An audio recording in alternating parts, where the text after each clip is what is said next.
All right, ladies and gentlemen, welcome back to the show. And boy, oh boy, do we have a doozy for you today. There's a lot of days that go by, even with all the craziness, that we consider kind of slow news days. Well, today is not one of them. We have so much going on, so much to talk about, so much to get through. I assure you, I have no chance whatsoever at hitting at all of the news that's coming out. So, chat, what's going on? I hope you're lively. I hope you're aggressive. I hope you brought some energy. I hope you're hitting those three buttons. Hit that like button, subscribe to the channel, and hit that notification bell if you could, as we welcome in everybody. Let everybody filter in. Chat, what's going on? How are you? Let me make you a little bigger so I can see you without squinting, huh?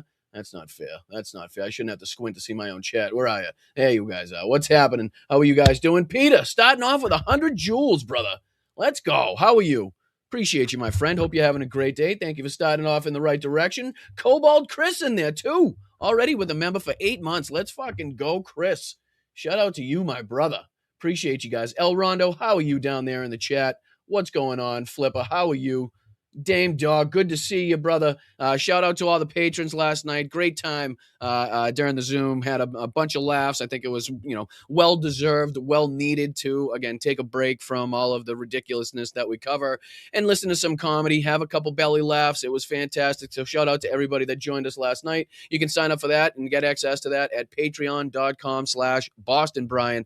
Fantastic chance to get to know different people in the chat, get to put faces behind the screen names that you guys see in so many of the shows. Tina Bradford, thank you so much. Let's go. The jewels are flying. The jewels are flying today. LFG, appreciate you, Tina. Thank you so much. Kathy, how are you? Appreciate you. Thank you so much. Got my Resist shirts. Let's go, Kathy. W's in the chat for Kathy. Good vibes being spread here, including the Smokey Bear one. Can't wait to wear them on my vacay to the Rockies. You're going to the Rockies. Hey, make sure you bring an extra pair of gloves, right? You had an extra pair of gloves this whole time? Well, yeah, it is the Rockies, Well, good luck on your trip. Hope you have a great time. Thank you so much for supporting the show. Really, really do appreciate that. Kathy is speaking about the T-shirts that you two can grab over there at bostonbrian.com with our Blunt Politics shop over on my Shopify. Some of the best merch, I believe. I know I'm biased. I know I have a horse in the race, but I do believe some of the best designs here that you can find as far as political merch, showing people that you care about, humanity and shit like that. And, you're not a fascist and you are on the right side of history. Great Ukraine merch that goes to a great cause. The proceeds from the T-shirts go to United 24. So everything that we do, we try to help and give back. We're an independent channel. So Kathy, thank you so much for, supporting independent creators like myself. We don't have any financial backers. There are no dark money agencies, funding me from the background and teaching me how to do content creation. I think you guys can see I'm a little rough around the edges. So clearly there's no group behind me telling me what to do and what not to do. Like, we're figuring this out on our own here. So we're trying to do it with our own opinions, with our own group, with our own community, with no outside help, no outside sources, nobody that can tell me what to say, nobody that can tell me that I can't talk about Gaza, I can't talk about the West Bank, I can't talk about Ukraine, or they're going to pull their ad revenue. So we don't show you any ads on my end during this podcast. We don't charge for the Substack. We don't hide any content behind a paywall. If anything that I say on this platform or any other platforms, whether that's Facebook, YouTube, Twitch, Instagram, Substack, or now Kick, you can see it. That's going to be out there for you guys to clip and show out to people. If you think it's beneficial, if you find some, if you find it informative in any way, shape, or form, share it out. That's what we do here. And thank you to the community that we've built. Really, from the bottom of my heart, thank you to the Blunt Politics community here. You guys continue to be, fantastic and some of the most passionate people when it comes to, again, humanity, politics, standing up for democracy. I know it sounds cliche, but, you guys do a hell of a lot, and you don't get enough praise for it. You're in a ton of chats. You're donating to a ton of causes. You're supporting different creators, and you guys deserve, all the credit in the world for making this a possibility, right? I mean, someday we will turn this into a profitable venture and not one that makes me think that, giving up my plumbing career was easily the worst financial mistake I've ever made my entire life.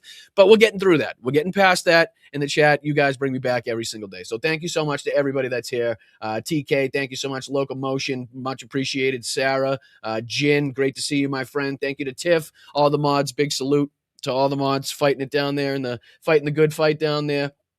Dawn, thank you so much. What's up, peeps? What's happening right back at you? What's up, Laurie? Great to see you last night. Much appreciated for stopping by. Robin, all right, we got a ton to get into. Like I said, I appreciate you guys so much. I could sit here and thank you guys, for the whole 2 hours, but I'm sure you guys want to hear a little bit of the news. So that's why you come here, and that's what we're going to give you. Okay.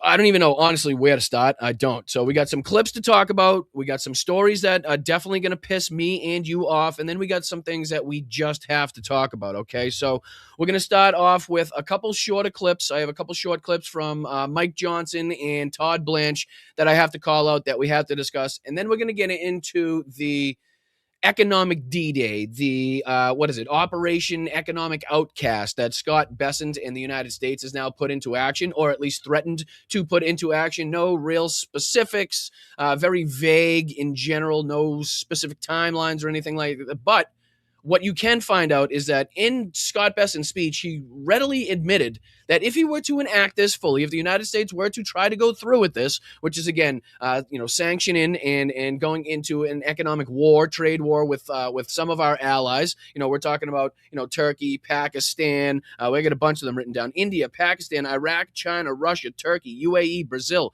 just to name a few. And I know some aren't and some are, allies, but if he were to enact this, it would quite literally ruin the world's economy. Okay, if you thought the world's economy was under economic pressure right now, wait until Iraq, who gets, I believe, somewhere in the neighborhood of 30 to 40% of their their electric energy through Iranian gas. So if they were to cut off 40% of that, so Iraq's just going to plunge a lot of their country into darkness. It's just going to take away the Iranian gas and the people that utilize that for whatever they utilize that for in Iraq. They expect China, Russia, and Turkey just to cut off all. We'll listen to a little bit of Scott Bessent's speech. You don't have to go into too much of it to understand that it is just horrendously thought up. But yeah, we got that to talk about as well. And then we got this obviously huge story from a retired 4-star general talking about how he believes and can confidently say that there are at least 15 U.S. Persian Gulf bases that have been destroyed and permanently lost. Okay, so you're not going to hear that from CENTCOM. You're not going to hear that from the Pentagon. You're sure as fuck not going to hear that from Pete Hegseth or Donald Trump.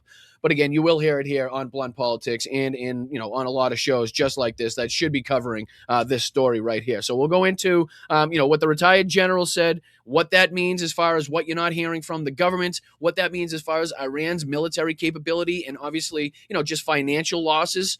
Putting aside the the loss of life and everybody that was injured as far as U.S. servicemen and women. I know you don't obviously want to put that aside, but just for the sake of this argument, speaking about the damages of what it costs to lose the equipment and the ability to function at 15 U.S. bases in the Gulf. I can't even put into context how much manpower and equipment and machinery are at these bases, right? Each one probably different in size and scope and how they use it and stuff and what equipment is on it. But I'm sure it's all very expensive, right? There's nothing that gets sent to the military that's fucking cheap. Each screw, for Christ's sakes, is probably $175 at, kind of fucking around with what they do and as far as the Pentagon and their budget. But that happening at the same time that we have Navy families that were evacuated from Bahrain that were basically forgotten, right? They have been kind of lost in the sauce as far as this administrative confusion set around the damages and obviously the danger posed to the U.S. servicemen and women and their families that were in these regions. So each one of them has now basically had to pay about $40,000 out of pocket, and they're just in a state of confusion whether they can return, can they not return, did they have to stay, what's going on. So it's just not a good look, right? I mean, none of the things that we've talked about in recent months have been a good look as far as the U.S. military is concerned.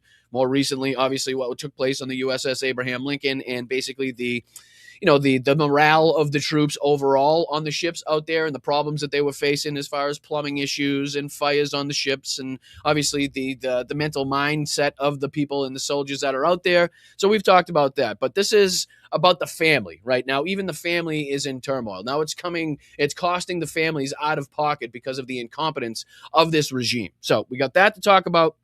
We have the CIA is, his secret mission, his secret trip to Moscow. What the fuck are we doing in this country? Do we know, does this regime know that we have allies? Does this regime actually know that we're supposed to be supporting and defending the other side, like Ukraine in this fight? It's been a fucking long time, if at all, since any of these regime members here in the United States have taken a fucking trip, a step foot on Ukrainian soil. The fact that I have spent a shitload more time in the city of Kyiv and on Ukrainian soil and driving through Ukrainian villages and cities than most of the fucking regime members in Donald Trump's regime right now is fucking wild. Okay, that's just an absolute goddamn travesty. It shows complete incompetence. It shows complete willingness to help Vladimir Putin and to appease Vladimir Putin. So we've been talking about the scheduled trip of the FBI to Moscow to meet Vladimir Putin, and all of a sudden now we get this thrust upon us where, again, the CIA director is just secretly making a trip to Moscow for who knows why. Hasn't been reported. Nobody said why as far as I saw, before I got live, at 2 o'clock here Eastern time. I hadn't seen an answer given or a reason given as to why he was over there. But we'll discuss that and how they asked Ukraine basically to hold off from shooting into Moscow because they don't really have any trust whatsoever in the Russian air defenses, which is another take out of that whole thing. What else do we got? We got the whole report saying that there's about 41 days left in the U.S. oil supply, which is a fucking scary thought, but one that we've been talking about and warning about for a while. I mean, even Donald Trump, let it fly out of his own mouth when he said, you thought you were going to have, I forget the word that he used, destruction or something along those lines. But he said, if you thought you were seeing destruction now during the war, like wait until, if I didn't stop this, it was during one of the ceasefires. If I hadn't stopped this now, we were going to fall off the economic cliff based on the strategic petroleum reserves, right? And the fact that there was this shortage going on in the world right now for petroleum and oil, and that the markets are not reacting in kind, right? The oil markets are manipulating themselves, and based upon largely a lot of the lies and propaganda coming from Donald Trump and the White House and Barack Ravid and Trey Yingst. We have an article that depicts that. I think even on oil.com, it talks about that similar aspect as well. So we got that. I got a clip of James O'Brien. We got what's this one? Oh, yeah, he talks about the insane treatment of South Korea and the praising of Kim Jong-un by Donald Trump. That was a clip, again, we may get to, we may not get to. We got a ton to talk about. So like I said, hit that like button, subscribe to the channel if you want to hear some of the news and the insights and the opinions over here from some of the progressive left. And please hang around, join the community. Shout out to the community. All right, let's get started because like I said, I got a couple clips that I want to run through here just before. Why is that not on the screen? Oh, I just got to add to the state. Okay, stupid. Hello, stupid. All right. So this is, again, like I said, a couple of short clips that I want to start off with here before we get into Scott Bessent literally saying that he's trying to destroy the world's economy if he ever enacted what he's threatening to enact. This is a couple clips from Mike Johnson here, Mike Tiny Dick Johnson, on with, I forget his name. Is it Peter Douchey, Steve Douchey? I don't know. One of the douchies is questioning him here. And it's funny how delusional he is and how he has to get on Fox News and get people to believe, the Fox News viewers to believe that, they're on top and things are looking great for them as far as midterm elections. And he speaks more specifically about winning the House. So I just wanted to play this clip. And then he's questioned after about one of the douchies, about the meeting between Hakeem Jeffries and Jared Kushner, which boy, oh boy, do I have some fucking opinions about on that one too. But we'll try not to spend too much time because of all the other news we have to get to, but we'll go through that clip as well. But here's Mike Johnson, Mike Tiny Dick Johnson, basically lying through his teeth, trying to make everybody believe that the Republicans are undoubtedly going to walk away with a victory as far as the House is concerned, which we all know is not looking too favorable as far as the Republicans when looking at the polling and looking at the current situation as far as, past the recent elections that we've seen, the momentum behind these progressive and very blue, supportive of the blue collar people like policies that we've seen, pop up here and there all over the country. But all right, here's, like I said, let's start it from the beginning. Here's Mike Tiny D with one of the douchies talking about his chances to win back the House. Excuse me, not to win back the House, but to win the House in the upcoming November midterm elections. Can Republicans, though, win and hold control of the House if the Iran war is still going on in November? Absolutely. And sorry, I mean, I'm not sorry really because I love Tom Petty, but I don't know. Hopefully that's not copyright because it's awfully loud in the background. I don't know what Fox News is thinking. Like they didn't think to be like, hey, maybe we should turn down the music in the background while we're trying to have a live broadcast, or set up in a place that maybe deadens the sound a little bit, not just this wide open booth so we can hear copyrighted music in the background so nobody can cover it. What a bunch of morons. But, at least it's Tom Petty. It would be helpful to get that thing resolved in the next 73 days, but if it's not, we're still going to win. People know we took the head off the snake. We had to make sure the largest on a dream. state sponsor of terrorism does not have a nuclear weapon. That was an objective of every administration for the last 50 years.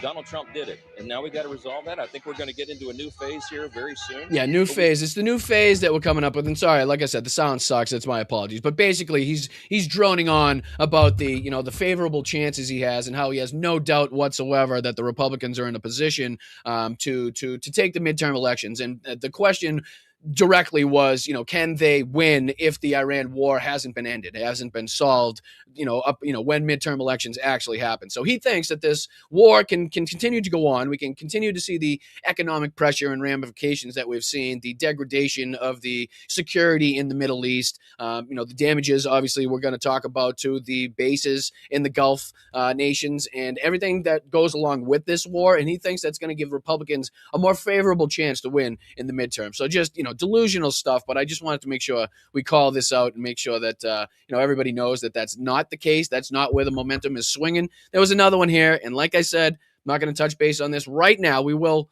speak more about this upcoming, but like I said, there's just so much to cover today that I don't want to get lost. But this is, again, Mike Johnson being questioned about Hakeem Jeffries' private, secret, backroom, cigar-filled, whiskey-drinking meeting with Jared Kushner. And I don't know, maybe something around AIPAC has something to do with that, but why the fuck is Jared Kushner continuing to get power? Like, what position does he hold in this regime? This motherfucker is now responsible for, like, what happens with the future of the United States, and now he's, meeting with fucking Democratic leadership? Like, get the fuck out of here. Beat feet. Like, meeting with the enemy ain't gonna fucking help. That's not what people want. We're not trying to reach across the aisle to Jared fucking Kushner. I can assure you, Hakeem. Okay, so okay, like I said, before I go off the rails, is hopefully in the sounds a little better on this one. I don't know. I'm not sure. Fox News sucks. Twitter sucks. So God bless. I want to ask you about something that is on the front page of the New York Times website today. We printed it out. Hakeem Jeffries and Jared Kushner meet privately as midterm attacks fly. We've got it right there. President Trump's son-in-law and the man. Let me know in the chat, guys. Get that chat going. Let me know what you guys think about this private meeting. Right? Am I wrong? Am I going too hard? Is this something that people are looking for? Is for Democratic leadership to be meeting in these back room deals and backroom meetings with fucking Jared Kushner, who again should have no fucking authority whatsoever, should have no sway over what happens with this country, its fucking government, the people in it, nothing. I don't know who the fuck he thinks he is, but he's a little fucking pipsqueak rat. So why the fuck we're meeting with the Nazis? Why the fuck we're meeting with the fascists that are out there literally enriching themselves off the backs of every fucking person in this world right now, basically? Jared Kushner is going to every country he could possibly get to put the billions and billions and billions of dollars in his fucking pocket. Meanwhile, fuck what happens with stability. Fuck what happens with security. Just make sure that my fucking pockets are full. Make sure that my bank account's fat and I can afford a fucking island somewhere. You know what I mean? Like, get the fuck out of here with this shit. Bullshit. Let me know in the chat. Get that chat going. If you guys are on the same page as me or what. Maybe if you guys think I'm off base on this one. In line to be Speaker of a Democratic-led House, if you guys lose the majority. They were together. What did you think when you saw that? I heard about it the first time this morning. I know Jared is a smart guy and he hedges bets, but I'm telling you what, you better not bet against the House Republicans. I've been all around the country the last several weeks. This is going to come down to a race of about 19 seats that will decide the fate of the Republic. It's a contrast election, contrast between common sense and crazy. I'm telling you, our base is going to turn out and we're going to hold the House Republicans. Right, and that common sense he's talking about on his side has gotten us nothing but increased prices on fucking everything. Death and destruction, instability, a shitty economy ready to go off the fucking cliff, low levels of stockpiles and weaponry. We can't continue to project our power throughout the fucking globe because of these dickheads and the leadership and the Pentagon and shit, right? Like, everything's going to shit because of these guys, and they still think somehow they can make people believe that everything's fucking rosy right now. But there was also this one that a lot of people are talking about with Todd Blanche. He was on with Kristen Welker, and Kristen Welker asked him a very direct question, considering that Todd Blanche is quite literally Donald Trump's personal attorney, right? Everybody loves to say former, but I mean, if Donald Trump were to in fact get in trouble and need a personal attorney, it's going to be this fucker. So he's still Donald Trump's personal attorney, as he's now the head of the DOJ. But Kristen Welker asked him if he would to, kind of pledge independence like most, leaders of the DOJ have since Watergate, right? It's been kind of a main point for the DOJ to assert itself as an independent structure, obviously still a part of the executive branch, obviously still has to work with the president in some way, shape, or form, but it's supposed to be independent as far as it's the results of its investigations, the way that it handles its investigations, sometimes the way that the investigations come up. The president can't just pick and choose and sit there and say, hey, everybody should be investigated, or I think this guy should be investigated. Like, there has to be some,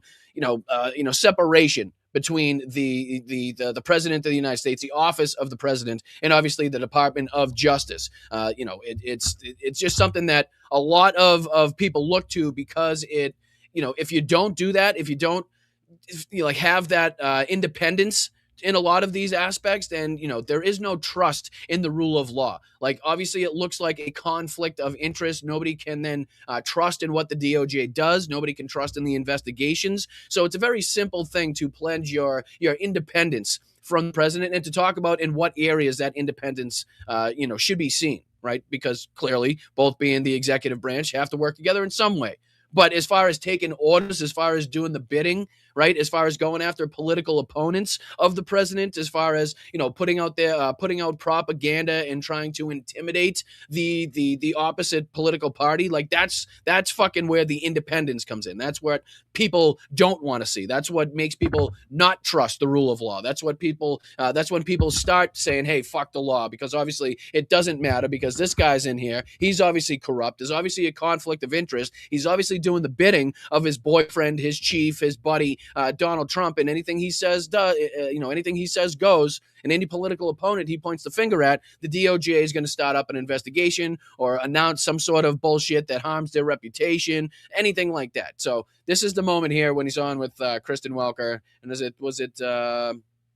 me see, was it this one or this one? Sorry, I forget which one it was now. Todd Blanche, Kristen Welker. No, I think it's this one. All right, so yeah, this is Todd Blanche right here. We'll start it from the old beginning. Make it a little bigger on your screen so you can see it a little better. And this is, he just flat out says, no, I won't say that I'm going to be independent. He makes up some bullshit, basically trying to obfuscate the question and saying, well, if I say I'm independent, that means I have to tell the president no on everything, right? Paraphrasing, of course. And that's just fucking not at all what that means, right? That's just ridiculous. He knows that. That's just the kind of rhetoric and talking point that came to his mind in this, during this interview. But listen to this, where he just flat out says, no, I'm not going to act as an independent party. I'm not going to act as an independent agency from the president, because I think we should be doing his bidding. I think we should be, acting on his behalf to go after our political opponents. I don't think he says that directly, but that's what I get out of this. So, all right, check it out.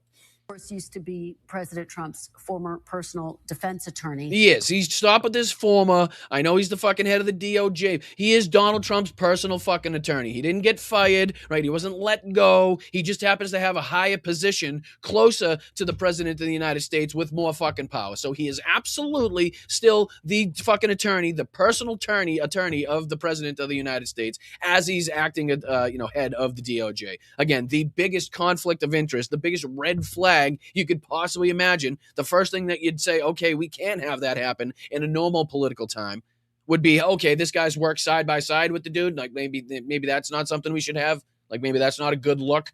But of course, we're not in normal political times. This is what we have to deal with this regime. So I'll let him go on here and deny the fact that he's going to have to act independently in some ways from the president of the United States. Basically a lapdog, right? The Michael Cohen type. There's no different than, if Michael Cohen was in there right now, he'd do everything to boss, let me do everything that you say, boss. Well, just the same degenerate pricks. Can you pledge that the Justice Department will always act independently of the White House? Well, there's a big difference between saying we will always do our job and investigate any case and act independently of the White House.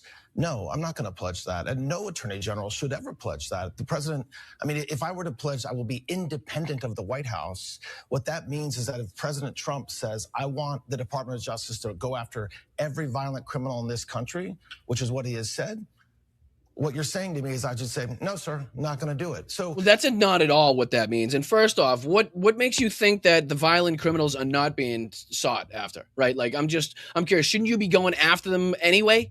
Like, isn't that your job, your duty?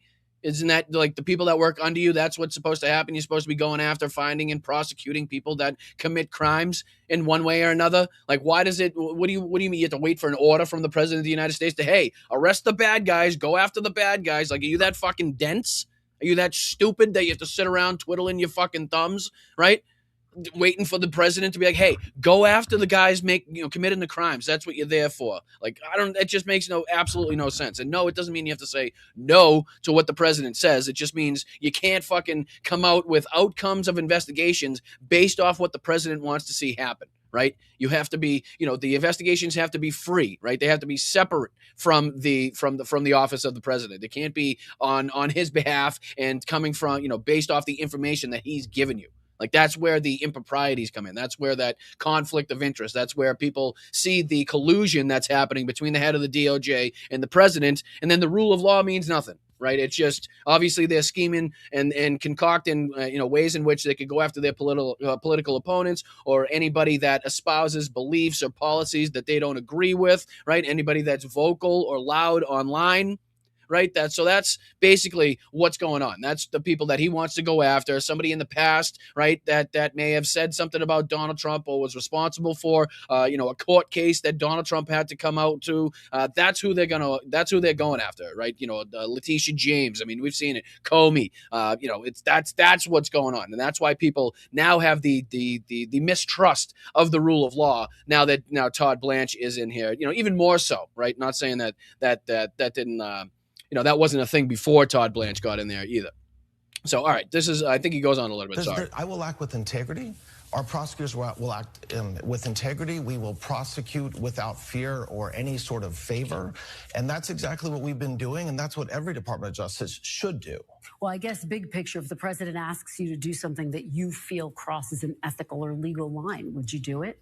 The president will never ask me to do something unethical or legal. Bull fucking shit, okay? Bullshit. I can smell it through the screen, right? I don't know if that's your breath or the stanky bullshit coming out of your mouth, but I smell a rotten fucking egg. Yeah, come on. That's ridiculous. The guy that lied 30,000 times, the 34-time fucking felon, might not ask you to do something against ethics, right? That maybe not, hey, above board, let's just say. Come on. We know who the guy is. I mean, who the fuck do you think you're talking to? You think you're talking to people that fucking just met Trump yesterday, that don't know that he was a con man and a fraudster before he even got into politics, right? Don't know that he was Jeffrey Epstein's best friend for 20 plus years. Like, you think we don't understand the lifestyle that he leads and the person that he portrays himself to be, the crimes that he's committed, the sexual acts against women, the times he's fucking been listed in the Epstein files? Like, we know, buddy. I don't know what you think you're fucking spitting here, but it ain't the facts, okay? It ain't the flex that you think you're flexing at this point in time. We understand that it would be more likely that Donald Trump would ask you to do something criminal, not above board, against ethics, than it would be that he asked you to do something that was normal and and actually above board. Or illegal. He never has. He never will. And no, I swore to the Constitution of the United States. How do you know what somebody will do in the future? Okay, how do you know what somebody will do in the future? How can you shut the fuck up? How do you possibly know and can possibly say that I know everything that this guy's going to do or say in the future? Like, this is the cult. Okay, this is when you're deep, when they feel like they can read each other's thoughts, right? That's what happens. You feel like, okay, I know based off of Donald Trump's rhetoric what he wants to see, what he wants to hear. That's why you have, what's a good example? The transportation secretary, right? What's his name? Sean Duffy. what the fuck, Sean Duffy, right? I don't think he's ever talked about transportation. I haven't heard the words plane, trains, or automobiles besides when there's a plane crash or a helicopter accident come out of that bastard's mouth since he took the position. But he's talking about women, trans women in sports. He's talking about Canada. He's talking about Iran. He's just repeating basically everything that Trump says, everything that comes down and filters down from the White House. They don't give a fuck, right? They instinctively know that that's what Trump wants to hear because that's what he's been saying this whole time. That's what he sounds like at his rallies. That's how he, became so popular with the uneducated people in this country. So, hey, might as well utilize that. Might as well utilize the popularity that he still has left and come out there and spit the fucking same bullshit. So that's what they do. You know what I mean? That's exactly what they do every single time. It doesn't matter. They're all here to appease the leader. It's all that cult-like mentality. So everything we do has to be, beneficial to the dear leader. Okay, it doesn't matter if it comes at the expense of other people. It doesn't matter if it comes at the expense of the person in this regime trying to make something happen for Trump. It has to happen, and it needs to happen, to the advantage of Donald Trump, and that's the reason that I exist. I know what he's thinking. He knows what I'm thinking, and I can tell you everything that's going to happen in the future. And it's all been horseshit. It's absolutely been horseshit. It's been, the salesman back in the Wild West that said, hey, drink this liquid and it'll rain in 3 days because of the drought that you've been after. It's no different than that, and people bought it, right? All right, let's go into a little bit of what's going on with Iran, Scott Bessent, the Strait of Hormuz, these threats that's been going on, the economic D-Day, and what is it, Operation Outcast that they've been threatening here. That's now, I guess, in effect, and no timeline or anything like that. But there's been a lot going on. Let's see. Should we start with a little bit of Scott Bessent's statements? That way everybody can kind of get up to speed and know what the hell we're talking about, just in case you're a little behind. I also have a Preston Stewart video that explains this pretty well and kind of, I haven't seen the whole thing, but the first couple minutes, I would assume that he explains it pretty well. But let's start with a little bit of Bessent's statements here. Like I said, we don't have to watch too much of this. Just get through just a couple minutes of his first couple sentences announcing this, again, economic D-Day, that if enacted, right, let's just get this fucking straight here. If enacted, and he says it his goddamn self, right? He says he doesn't want to have to destroy, and he says something along these lines, I don't want to have to destroy the world's economy, right? So basically admitting if the United States were to follow through on all of the threats, right, and demand that everybody cut off all trade with Iran, then it would quite literally destroy the world's economy, okay? It would put so much pressure and destroy and change so many goddamn things. It would be it would be irreversible, okay? It would be, you probably couldn't even imagine the economic damage that would come if he decided to go through with all these plans. And he says it his goddamn self, you know what I mean? So it's like, he's coming out there threatening things that he can't do. He can't enact. And Iran reacted, okay? Iran came out and said, basically, these are just empty threats. If he were to do this, it would cause even more economic devastation to the United States, which is absolutely fucking true as well. We always have those secondary, aspects. Donald Trump loved to say that we didn't rely on the Strait of Hormuz for anything, and it wasn't going to affect us. But guess what? It fucking affected us. So, all right, here's a little bit, like I said, the first couple sentences of Scott Bessent, just so you guys can get an idea of kind of the, the chat GPT rhetoric coming out of this and the ridiculous surrounding this. And another question, MAGA, you with me? Any maggots in the chat? We got any trolls at the moment? Speak up if you are. Believe me, we're okay to trolls. We welcome the trolls here. We're not one to, to berate or to shun, as long as you're not being bigoted or violent or racist or anything like that. Feel free to disagree. But the fact that they have to do this right now, the United States, the fact that they have to enact this level of what they're saying is this economic warfare, shows you that Iran is not defeated, right? Like, why at this point would you have to go this far with these economic policies need to be a thing if Iran was already militarily defeated on the second day, right? If they have no navy, no air force, nobody know who the leadership is, right? As Donald Trump loves to say, he doesn't know who he's talking to. Nobody knows who's who. Like, if all that's true, they can't affect or shoot down any planes. Donald Trump said that before. Then we saw a plane shot down. MQ-9 Reapers shot down. Plane struck on the ground thanks to Chinese and Russian help and their intelligence and their satellites and shit, right? All of this still going on. But Scott Bessent, at this moment in time, has to come out with this economic D-Day, this huge, never been done before, the biggest economic sanction package ever been brought forth on a country in world history. What didn't we already win? Why I thought we won this. This was over. Like, what the fuck are we now at this point having to go this far, right? Threatening the world's economy, threatening it to this extent, right? I mean, like I said, just the one factor you could look at is Iraq getting somewhere near 30 to 40% of their electrical energy through utilization of Iranian gas, right? So cutting off 40% of anything is probably going to have an effect. I'm just, again, putting myself out on a limb on that one. But, if you cut off 40% of your body, probably going to be a problem. You know what I mean? Cut off 40% of your income might have an effect. You know what I mean? Take away 40% of your home, probably going to notice that. You know what I mean? That might be an issue. It's fucking ridiculous. Oh, sorry, I didn't even get into it yet. I feel like I already watched it. But all right, let me throw this on the screen. Let me throw this here. We'll listen to a little bit of Scott Bessent here. Like I said, just the first couple sentences. We don't have to dive into too much of this. It's just he repeats the same thing. Once he's done with his spiel, he gets asked a bunch of questions, and it's basically the same thing. It's no specifics, right? He gets asked about China and Chinese banks, which don't seem to be part of this economic, Operation Economic Outcast just yet. But he says, that's to come. Very a Trumpian statement, very Trump-like way to go about this. Yeah, it's going to be, call me in 2 weeks, right? Maybe in 2 weeks we'll get this fucking thing. I'll tell you who it's going to affect in 2 weeks, right? Everything's 2 weeks. But, no timeline, no specifics, just basically anybody that trades with Iran is going to feel the pain if they continue to do so, is basically the gist of it, yeah. Good afternoon. Shut up.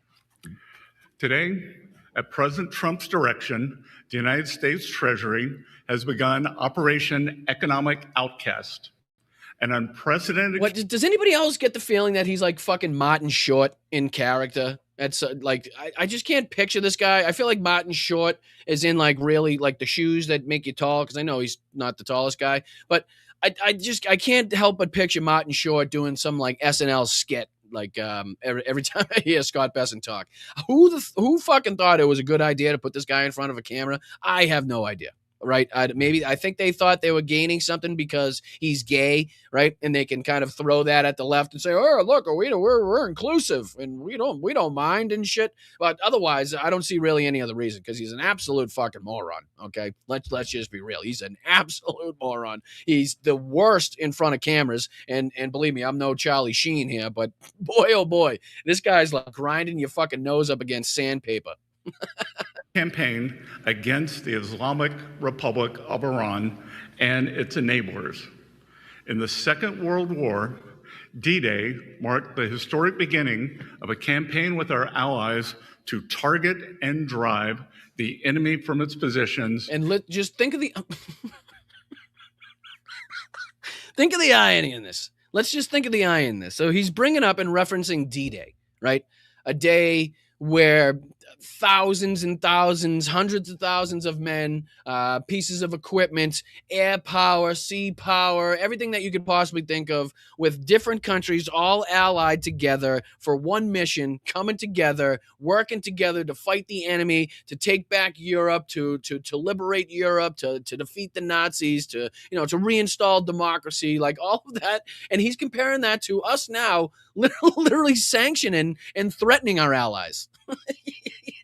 We're threatening our allies with severe economic damage if they continue to trade with the people that they're trading, right? Obviously, specifically Iran. But it's like, how are you comparing working with our allies, defeating Nazism, right? Storming the beaches of Normandy, to now putting together a piece of legislation that would quite literally tank the world's economy, and it's going after directly some of our allies? Like, what? Who? Why? How is this real life? How the fuck is this the timeline that we now live in? How? I don't know. Including those in third countries. Today, in that same spirit, we are launching an economic onslaught against Iran's financial connections around the globe. Right. In memoriam to the defeating of Nazis, the Nazis are now enacting policies to go after our allies. And somehow that's compared to D-Day, right? So the complete and total opposite, right? If you break it down, we're not working with our allies. Okay, we're doing anything but working with our allies. We're making our lives more difficult. We're making our allies' life more difficult. Right? And he's now comparing that to D-Day, where we all worked together for one mission and it worked, and the mission was a success and we got it done. We got it accomplished. Right? And this is, holy shit. Hello, God, what the fuck are you doing? Are you fucking with us? Is this a fucking joke? Because I don't find it funny. I really don't. I think you're a piece of shit if you're fucking up there. If you're up there fucking with us, like if you did this on purpose, like I'm gonna meet you somewhere and we're gonna have a fucking discussion because this is bullshit. How the fuck did I get this time? Like there's so many other timelines that you could have given me. So many other timelines. And this one you chose for me? Well, fuck off. Okay, bye. Fucking Jesus Christ. Globe. Our objective is to sever every economic lifeline that sustains this tyrannical regime until Tehran stands alone. And I love how he says all this thinking that it only impacts Iran, right? That's the way he's looking at this. He's saying, we're cutting off all their lifelines. We're cutting off this and that. Anybody that trades, anybody that makes it so that they can turn their oil or resources or anything that they trade into dollars, right, into money. Like that's who they're going after. But he thinks it's only going to impact Iran. Like he doesn't see how it's going to impact and why the other countries that, some allies, some enemies would maybe not be willing to say, okay, yes, let's take that economic hit. Right. Let's cut off, 40% of the electricity that comes into Iraq or, whatever the trade may be, the whole fucking thing is ridiculous. It's nonsensical. It's something that he says cannot be enacted. Right. I'll see if I can catch that part. I think he's when he's being questioned. But let's see. I'll let it play a little more. We've only gone through a minute, and it somehow managed to piss me off already this much. So hit that like button, subscribe to the channel. I get a little spicy sometimes. YouTube doesn't tend to care for spiciness, and they definitely don't tend to care for people that don't show their ads. So I'm 0 for 2 already. So if you hit that like button, if you could subscribe to the channel, and if you could hit that notification bell, maybe those 3 things will overcome the 0 for 2 that I'm at. All right, let's go on. Iran's fanatics devote themselves to death to America and seek nuclear weapons to do just that. They have murdered and maimed more of our citizens and service members than any other terrorist regime. Who's giving them that opportunity? Who's giving them that who threw our servicemen and women into that war? Who thrust them into that war and put them in harm's way? I'm just curious. Is there a name that you could give us? Is there like a fat orange blob wearing a white wig that doesn't fucking fit? Like, is there a name that you could possibly throw behind that action? I'm just curious. On Earth. And they have been at war against America, their neighbors in the Gulf, and much of the world. Since the United States went into Iran and decided to impose their will and overthrow and install a new leader and try to, take some of their oil, like since that happened, they've been, he won't say that, of course. He's gonna make it seem like out of whole cloth, Iran just started hating the United States and, despising the West. There's no reason for that. It's no like CIA missions that we could talk about in the 50s that may have sparked this whole thing and the outrage, that stemmed from it, and the fact that basically that brought upon the onset of Iran building up their military and building up their economy to quite literally fight the United States, quite literally fight the West. So yeah, don't talk about where it actually started, right? Don't talk about the oranges, as Donald Trump would say, of this whole thing. Let's just make it seem like one day the entire country of Iran woke up and was like, hey, you know what? Hello, you know what we should do today? We should fucking hate the U.S. Yes, let's hate all the United States. Let's include all the West. Why? I don't know. I woke up on the wrong side of the bed. It's a little hot today. It's a bit humid. Looks a bit overcast too. So fuck it. We might as well. Let's just start a war with the entire West. You good at that? All right. Yeah. Let's go. I'll meet you over there at the mosque. Okay. It's like, what are we fucking doing here? Jesus Christ. Sorry, I'm loving the phone today. For 47 years. President Trump has taken action that his predecessors have long deferred. And under his leadership, America. I might be easier if I go to, let me see, I'll let that play in the background just for a second, but I'm going to look on Twitter to see if I can find that specific moment where he himself admits that he doesn't want to have to ruin the world's economy, which is, I think, a big tell, a pretty big indicator that this is not something that he's going to be able to fulfill. Like, this is just basically an open, empty threat that another thing that the United States, another thing that this regime is trying to use to try to pressure Iran, to try to force them to the negotiating table, to ultimately say that they came out of this with some sort of victory, right? So, like I said, I'll let this play for a second. I'll look in the background, see if I can find that clip. America is no longer managing the Iranian threat. We are ending it. Our great armed forces have laid the groundwork for achieving the president's objective of preventing Iran from ever obtaining nuclear weapons. They have shown America's resolve to finally end this threat. And the strength of America's economy under President Trump allows us to wage this sustained financial operation alongside the might of our military. Shut up.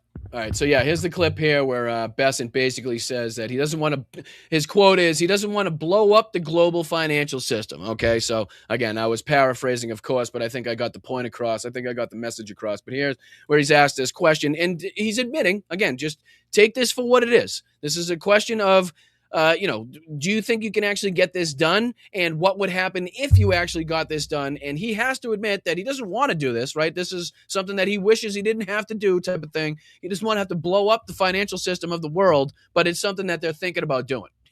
It's like, okay, here he goes. Let's see. You in the front. You're right there in the red tie, right? All right, yeah. You described this as an economic D-Day, but D-Day wasn't a threat of an invasion, and the U.S. didn't give a timeline to Germany. So why not impose the sanctions today? Well, we are giving everyone the opportunity to remedy bad behavior. Why would I want to blow up the global financial system? We believe that it is important to level set and give people... So again, quite literally saying, if those sanctions were imposed, right, if all of those threats to all of the countries that we talked about, right, India, Pakistan, Iraq, China, Russia, Turkey, UAE, Brazil, like cutting off all of the trade, whatever it is, some minute, some a lot, as far as those countries are concerned, but in different ways, it's obviously going to impact those economies. It's obviously going to impact those countries, and then the people that they trade with, or the businesses in those countries. It's obviously going to have, downstream effects, downstream impacts if that were to happen. And like he said, even he has to admit that it would, in some ways, basically put a bomb to the world financial system. Okay, it would just everything. It'd be like another COVID, right? Just think of another COVID, the way that it disrupted trade.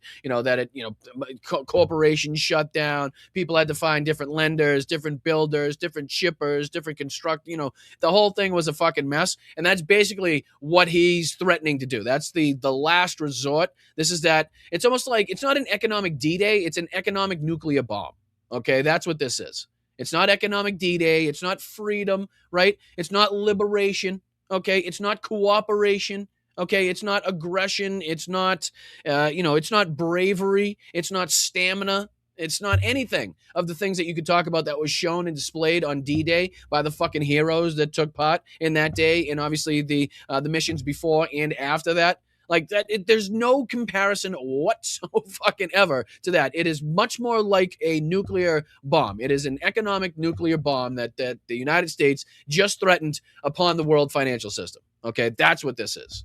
So that's how desperate this regime is. So would a regime would they have to be this desperate if they were winning this fight? Right? If you were victorious, if you found that you were beating somebody, I mean, a sport, anything, chess, anything. If you were kicking somebody's ass, right, you were beating them fucking handily.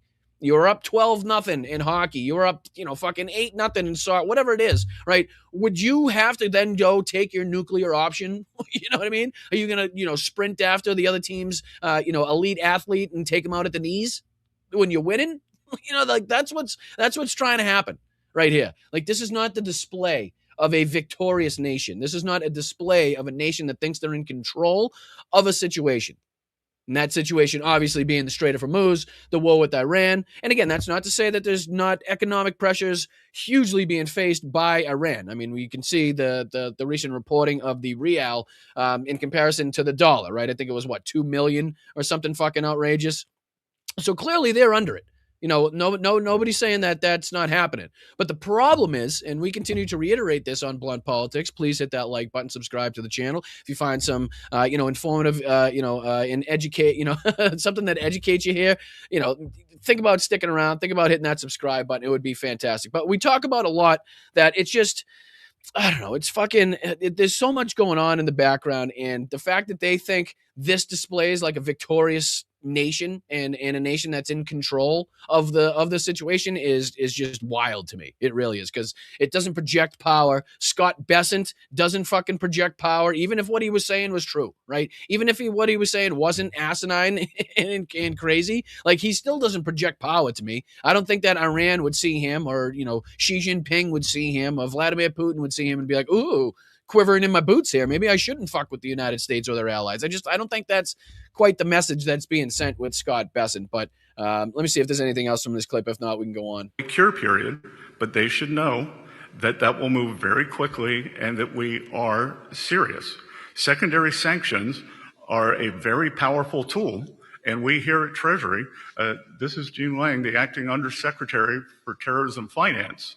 And in the Terrorism Finance Department. Why wasn't this, and again, I know not this specific plan that he's talking about involving all of the, the trade partners, some of our allies, some of our enemies, like, not that, but why wasn't like just all out sanctions? And again, I'm not calling for that. I don't think that would be the right thing. But if this administration, this fucking regime, if they didn't actually want to go to war, if they weren't bloodthirsty, if they weren't desperate to see the United States military in action, bombing girls' schools and taking out fucking civilian infrastructure, wouldn't you think that, like, economic pressure, right? These whatever sanctions, whatever economic pressures you could put on this regime. And again, I'm not calling for this. This is not what I'm calling for. I'm thinking, trying to think like these morons, and why this wouldn't be the first step instead of thrusting our servicemen and women into harm's way, right? A sneak attack, which you knew was going to bring on retaliation by the enemy. Right? It doesn't make any sense. If you thought that you could have, done this in the first place, why wouldn't you have? And again, not saying this direct plan. Of course, the way in which they're going about this is ridiculous. But just some sort of economic pressures to then see what could happen as far as negotiations and talks, and then obviously you take it from there. But you don't just automatically go to sneak attacks and strikes when, again, there was no direct threat.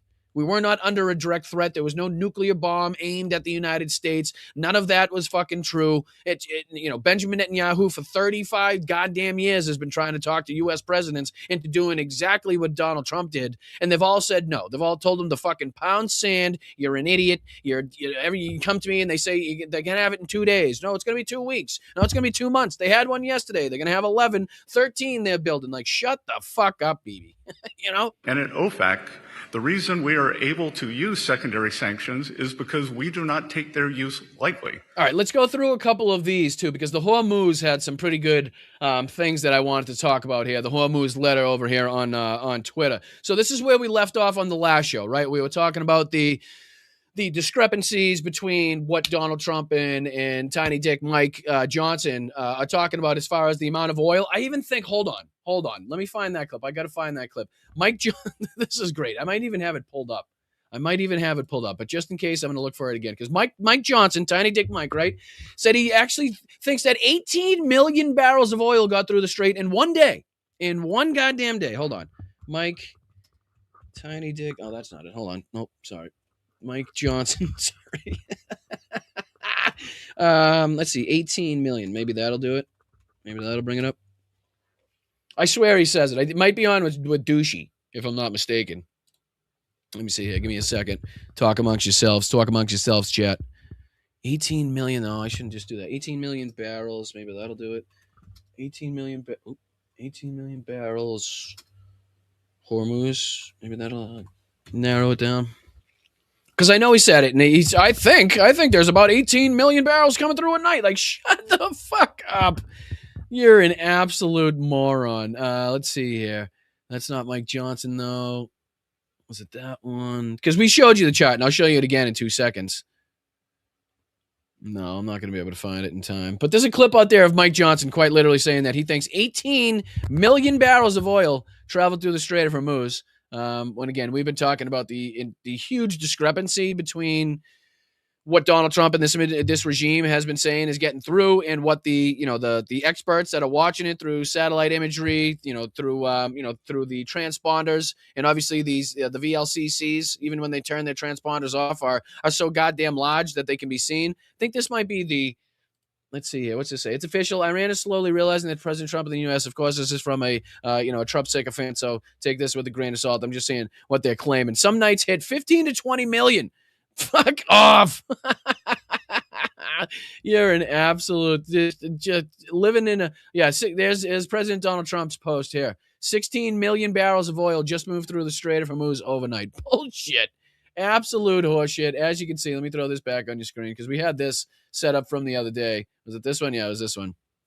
Talking about, it says Axios' claims here that 40 oil tankers crossed the Strait of Hormuz, and given this is 3 days ago, but it's the similar claim about what's going on. It says through the Hormuz, through the Omani corridor last on Friday night, carrying around 16 million barrels of oil out of the strait. However, the vessel tracking data, which uses satellite imagery rather than just AIS status, shows complete zero west to east tanker crossings on Friday and 0 barrels of oil exiting through the strait. Barack Ravid's Axios once again not only exaggerates, but makes the numbers up out of whole cloth. Okay, so this isn't like, okay, a couple ships got through, let's bump that up. Let's make it seem like there's more. Some days it ain't fucking none, okay? We're talking about zip, nada, that, the experts that are watching can see.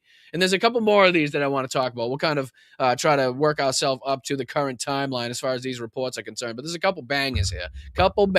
So this is Iran rejecting Axios' claim and says Trump is lying about the 16 million barrels of oil exiting through the Strait of Hormuz on Friday nights, and Iran only allowed 3 Iraqi tankers to exit and explicitly blocked any other. It says including Chinese ships sailing on behalf of sanctioned countries. 5 Iranian officials told Magnier. No, so my apologies. Not sure or familiar with what Magnier is. I'm sure it's a somewhat affiliated Iranian site. But it says this directly confirms KPLR satellite data showing 0 west to east tanker crossings on Friday night and 0 barrels of oil exiting through the strait, as well as SAR image data and Sentinel-1B radar images from early Saturday morning, which all do not show that 40 tankers crossed or are in the process of doing so, contradicting Barack Ravid's claim of 40 tankers and 16 million barrels transiting the Strait of Hormuz. And it continues because that's just the propaganda they spread. That's why we've seen the reaction of the oil markets when we know there's a problem, right? You guys have all known for quite some time that there's an issue going on with oil, right? It's pretty clear to see whether we're talking about the war between Russia and Ukraine, obviously the Strait of Hormuz and what's going on with Iran having a huge impact. Like it's clear that there's something going on. Like there's an impact on the supply of oil. And the fact that the markets haven't reacted the way that, the experts thought they were going to with the, $150 to $200 a barrel. And they've basically just, kind of been hanging on the coattails of Donald Trump, praying at all costs for a deal to be done and just hopeful that every lie that Donald Trump says as far as a deal being around the corner is going to be true. And they're trying everything they possibly can to keep the price as low as humanly possible. And again, in one way, I'm sure everybody's very, very thankful for that the price hasn't shot up to 150 or 200. But clearly you can see the manipulation, right, that's keeping it at that level. It's not genuine. It's not, it's not, what's the word that I'm looking for? It's not fake. It's not artificial. It is, you guys let me know in the chat, natural, something like that. It's something, it's not, fuck. What's the word that I'm looking for? I hate when this happens. Anyway, you guys know what I'm talking about. But let's see if we can go through a couple more of these.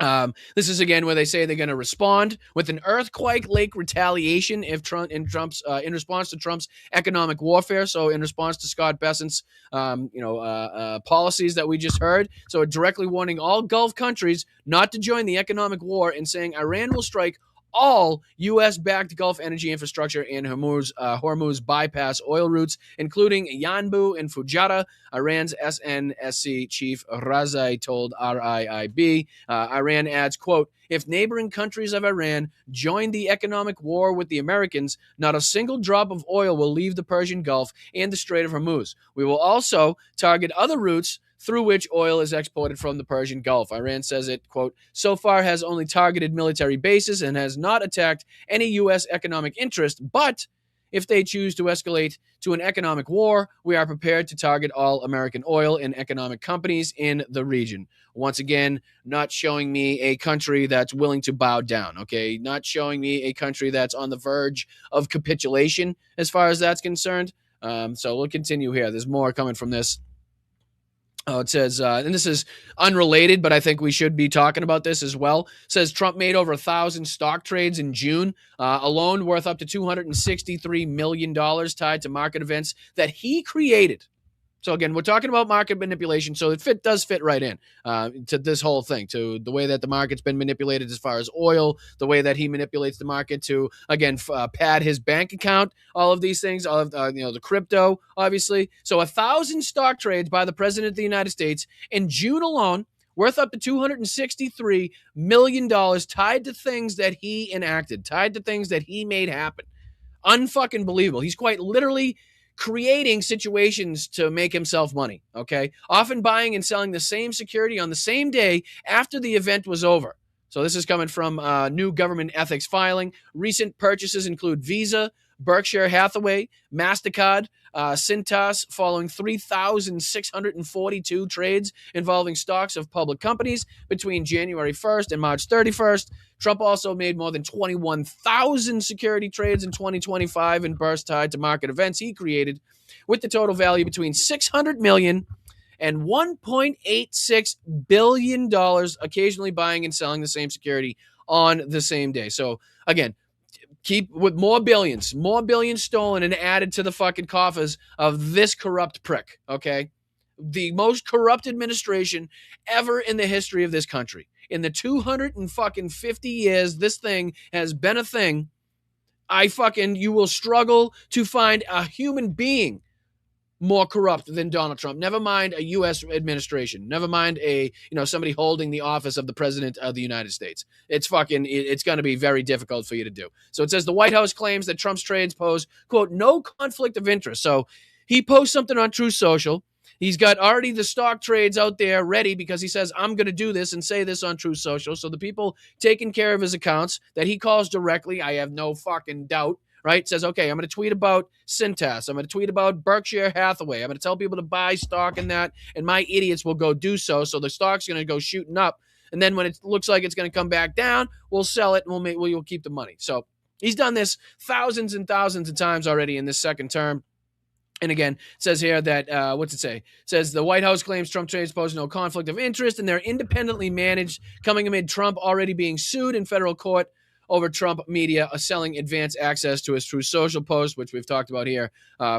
Subscribers paying up to $1,000 a month for early access to Donald Trump's post. So again, just to kind of drill home how the corruption is ongoing, how we're being literally fucking punched in the face every single day by the President of the United States, who continues to rob us, who continues to create these fake situations so that he can enrich himself, who continues to scheme, right, in the background, who continues to be, just the most corrupt hack you could possibly imagine, profiting, making sure his family profits, making sure his friends profit, but making sure that the country suffers, because that's what the country's doing right now, is suffering, while he's putting in his pocket another $1.86 billion because of Truth Social posts and investments that he has control over, whether or not that company does well at that moment or if that company tanks, right? So on the opposite side of saying, hey, go invest in this company, he can shit on a company, right? He can come out and say, nobody should buy this product, right? So then people could short that.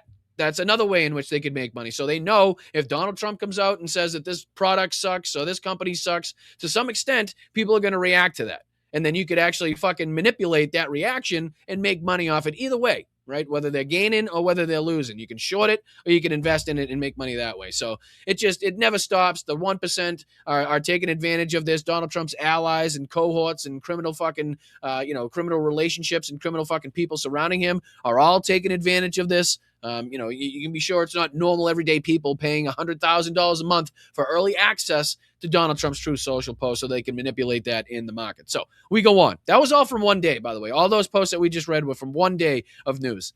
This is going on August 23. And then we're going to talk about this even further, right? So we'll touch on this a little bit. We'll go on to some of the other posts that they have, and then we'll come back to this and discuss this in depth because this is crazy, okay? You're not hearing this from anybody. The fact that you're not hearing about this should put up the fucking red flag, should tell you everything you need to know about the authenticity of the reporting and how it's being suggested, and obviously the strikes that we've already seen on these U.S. bases obviously paint a clear picture that Iran has the coordinates. Iran has the ability to hit those coordinates, and they have the willingness to send up missiles to hit those coordinates. So it's not really a surprise, but I think the extent, like when we're talking about a total of 15 different bases, and again, as reported, as suggested by a retired Army 4-star general, so this isn't, Boston Brian here thinking that 15 bases and saying 15 bases have been completely destroyed. So this is breaking. The U.S. military has permanently lost access to 15 Persian Gulf bases, with Iran now poised to control access to the Gulf states, and the U.S. having to negotiate new access in Western Saudi Arabia, Israel, Southern Europe, per retired 4-star general, U.S. General Barry McCaffrey. So we'll go on with a little bit more of what he had to say. He says, this come as the Trump administration is already weighing smaller U.S. military presence in the Persian Gulf due to damaged bases. And the Pentagon saying it might not rebuild its bases as they were before the Iran war. So basically, I don't know if they're going to leave them, right? I mean, that's basically what we did over there in Afghanistan, took basically anything of importance, ruined or disabled anything else that we couldn't take, but basically left a lot of shit behind. So is that kind of what we're going to do with these 15 bases? We're just going to lose all of those, American taxpayer dollars for all the equipment that's over there? Like, what is their plan? If they can't rebuild, I don't think they can sure as fuck get over there and do like some sort of, evac for all the equipment. Seems like a very dangerous prospect when you got, hypersonic and ballistic missiles that could possibly hit you and drones flying over fucking head. So is it just going to be left there? I mean, what an absolute disaster we're looking at right here with the U.S. military, with this regime in place. Just disaster after disaster after disaster after disaster. Economic disaster, a disaster with our allies, disaster with wars, disaster with fucking policies as far as human rights, disaster with monuments. I mean, the disaster is just they're all over the place. So we're going to be here to try to stop these and mitigate against them. But you guys need to get out and vote. Okay, you need to get out and vote. Your friends need to get out and vote. Their friends need to get out and vote. Your entire family needs to get out and vote, and they need to vote blue. Okay, they need to vote for the betterment of themselves and this fucking country, and stop voting against your own self-interest. You need to vote blue. You need to get your fucking ass out of your seat, into those streets, in lines at those polling stations, and vote. Vote, vote, vote, okay? So you're sick of seeing disaster. You're sick of seeing your fucking pocketbook run empty, right? You're sick of not being able to afford the things that you want. You're sick of fucking seeing everything rise in cost. Meanwhile, your pay stays the exact fucking same.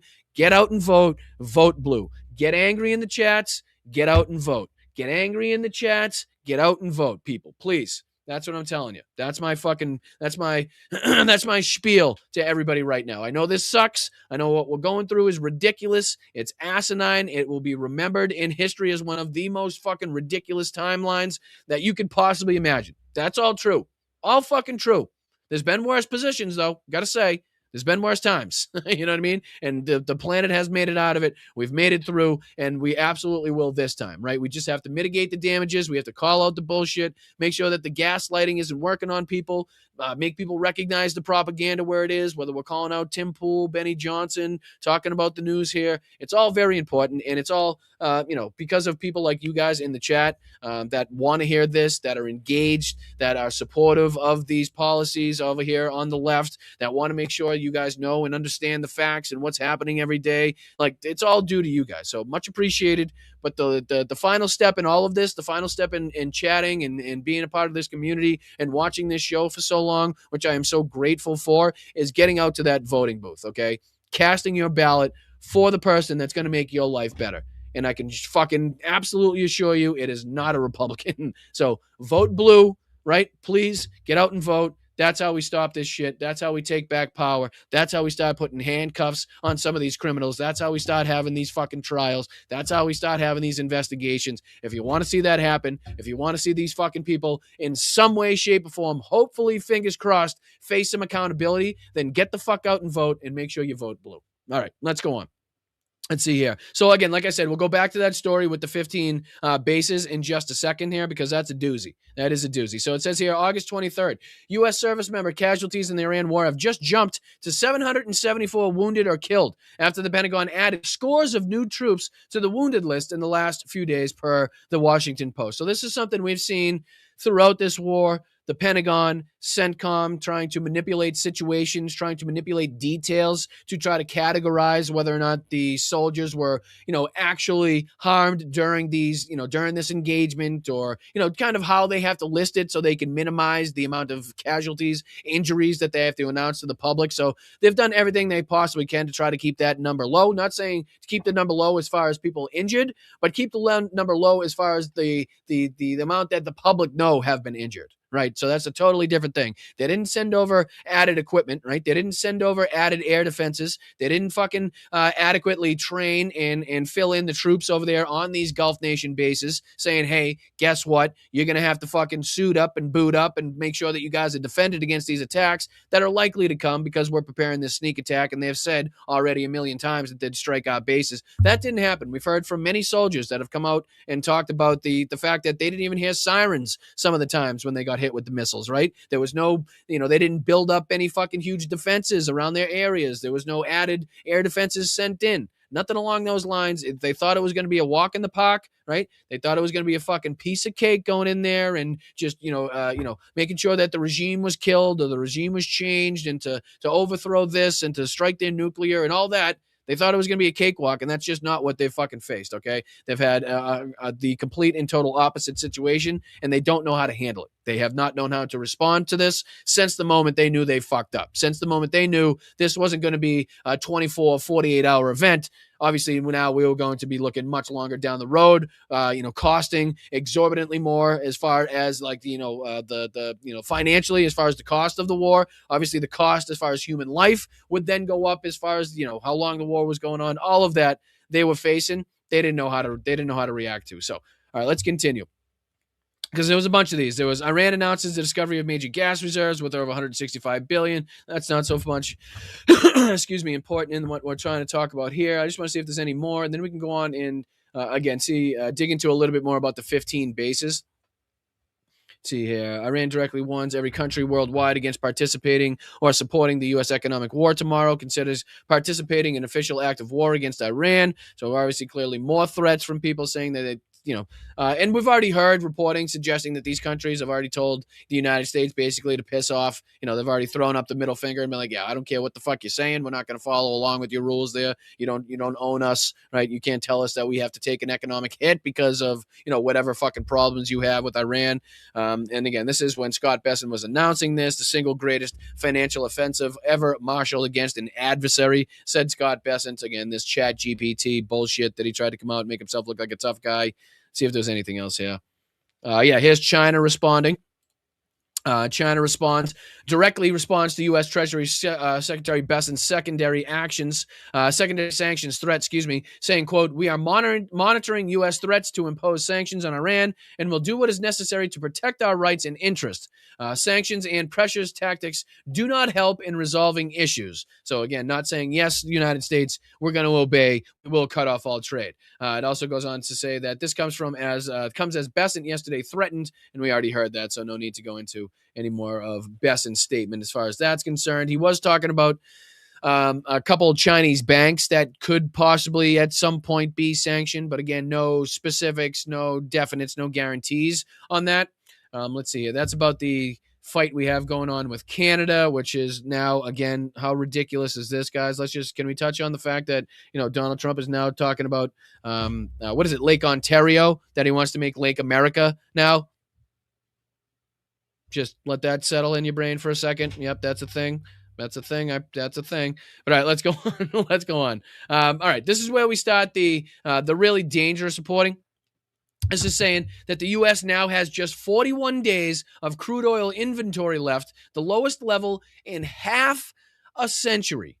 Half a century. It says Iran says, quote, it will soon squeeze much harder. And I'm just curious, is this good? Is this like whole, when you see that big drop at the end, is that a good thing? I'm just, should we flip that upside down? So you're looking at what is chart 8, U.S. crude inventories, right? At 40 to 50 year low, U.S. crude oil days of supply, including strategic petroleum reserve. Right, so we're down here looking at this average of 65 days, 41 days of crude oil inventory left. So we've talked about that economic cliff. We've talked about the strategic petroleum reserve being under 300 million barrels, I believe it is at that point. Now that really started to, put up the red flags, really started to put up the antennae of people, because apparently at a certain level, right, if you get down to, I believe they said 200 million barrels, then you start seeing issues with the, the salt caverns that the oil is actually stored in. So you see degradation. Obviously, that's going to have an impact on the oil that's stored there at some point. So obviously, we're talking about major issues. So I think that's it that I wanted to see here as far as this was concerned. Yeah, we got back that. So let's go through here. And this is Preston Stewart just kind of filling us in on anything that we might have missed with, this economic threat, this economic war that Scott Bessent in the United States has now tried to impose or threatened to impose. So he's also talking about this. So let's see here what we can learn and see if there's anything I missed from Preston Stewart. And it says the new plan to end the Iran war, crippling sanctions. And I'm curious, like I said, I only took about a look at about the first 30 seconds. So I'm curious if he thinks this has a way to win, if he thinks this is going to be persuasive against Iran. I'm curious what he has to say as far as this is concerned. So if you could hit that like button, guys. My name's Brian. This is the Blunt Politics Podcast, a little political podcast that could, we're rough around the edges, but, we try to bring you guys the news, insights, information.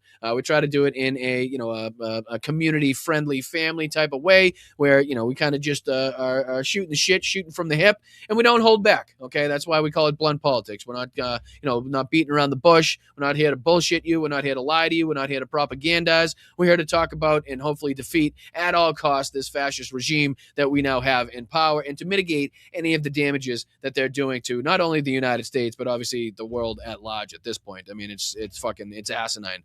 And obviously the corruption that's going on, all of it, we try to call out. So if you can hit that like button, subscribe to the channel, and hit that notification bell, that would be fantastic. Welcome to the family, anybody that's just joining us. All right, Preston Stewart talking about Scott Bessent's new economic war with Iran, and let's see what he thinks is going to happen as far as this is concerned. So yesterday, the United States kicked off Operation Economic Outcast, which administration officials have called the economic D-Day for Iran.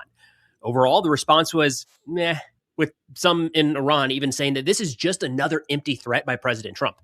In fact, when asked why these sanctions weren't going into place right now, Secretary Bessent said, quote, "Why would I want to blow up the global financial system?" Which, may be an indication of how far we're willing or not willing to take this. Desperation, right? I mean, that's what I get out of that. That is a show of desperation, right? He calls it economic D-Day. I call it an economic nuke, right? It's an economic nuclear weapon is what this is, an economic nuclear bomb. It's not the economic D-Day. It's not getting together. It's not allies working together for a common goal. That's not what this is. This is quite literally us fighting against, in some cases, our allies, and in other cases, our enemies, trying to, again, disrupt and put a fucking giant wrench in the world's financial system. Like, that is desperation, where you quite literally are showing that you haven't won militarily, okay? So you wouldn't have to pull this out of your bag of tricks, right? You wouldn't have to fucking pull this out of your purse, Scott, if you thought that you had won militarily and had defeated at all cost, right, brought their threat level down to zero, the Iranian military, the IRGC, right? This is what is being shown here by this guy, by this administration, this regime having to enact this type of, or at least threaten these type of sanctions against, countries as large as China, as large as Russia, talking about Iraq, Pakistan, India, fucking nuts. A few weeks ago, we shifted to an economic rather than military focus to end the war in Iran. But as of right now, there are some pretty important details that are missing. For instance, we don't know who is or isn't going to be sanctioned. We don't know when those sanctions will start. We don't know how long they'll go on. Anybody. That's what he said, right? I mean, this is just a broad all around cutting off of all trade to Iran. That's what I got from it. I mean, let me know in the chat what you got. I mean, if you've seen clips of it, even just from what you've seen here today, like, is that what you got? Is this like he's going to pick and choose, or did it seem like a blanket?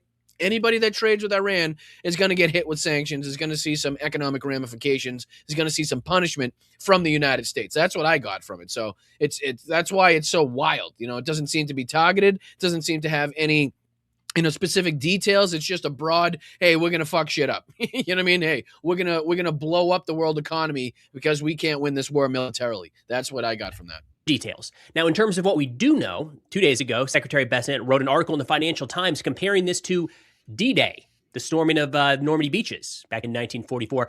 I think this is a little bit cringe, but anyways, we'll get into it.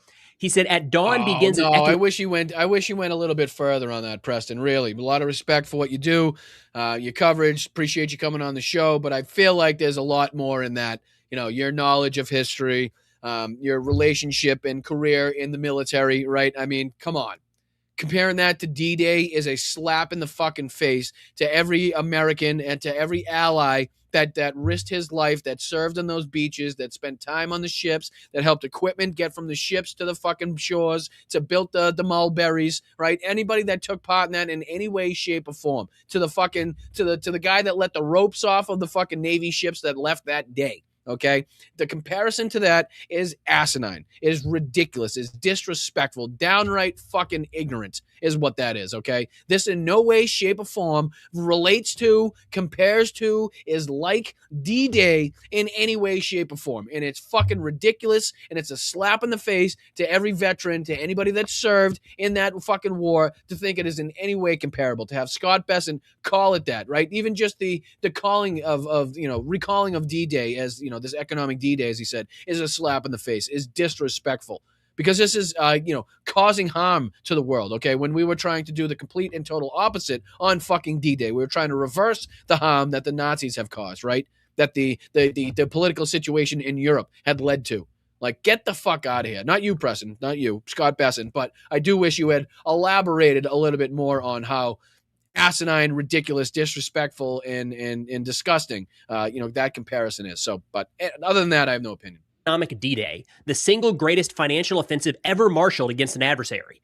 As a great wave of American resolve comes ashore, are Iran's enablers willing to wager their future against it?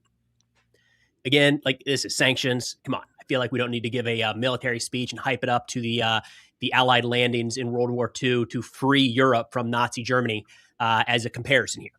All right. Either way, the announcement was made. Secretary Bessent got up and gave his speech. He answered some questions. Then we've seen a lot of folks kind of opine on this in recent days. The Wall Street Journal had a couple different assessments here that I wanted to share. First off, they said Bessent said that the United States was sanctioning more than 60 different entities, individuals, and vessels across the world that enable the regime to procure nuclear and missile technology, earn revenue from oil, and carry out cyber operations. Overall, my big takeaway here, and keep in mind, this is coming from not an economist, so take it with a grain of salt. This sounded like the concept of a plan. Like, here's what we're getting ready to do, and we have warned all of the necessary parties. There were a couple sanctions that actually went into place yesterday, but they were very minor, almost more like housekeeping, cleaning some things up, and having any real impact. By and large, yesterday's announcement was Secretary Bessent saying, we're going after everyone. There's not going to be any leakage, but we're not going to say exactly who we are or aren't going after. In fact, he said that every one of these parties is going to have a period of time to make things right. As in, will you resolve this on your own without the United States having to get involved? One term that was actually used that I think is important. So we've got this hype that it's going to be D-Day. And yesterday, the walls are coming down. Secretary Bessent, in his announcement, actually referred to this as a warning shot. So I don't know that we need all that buildup to announce a warning shot. But either way, that's a personal opinion.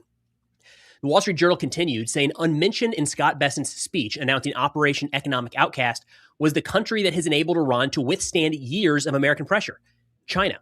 Daniel Fried, a former U.S. diplomat now at the... Again, look at this from another angle. Okay?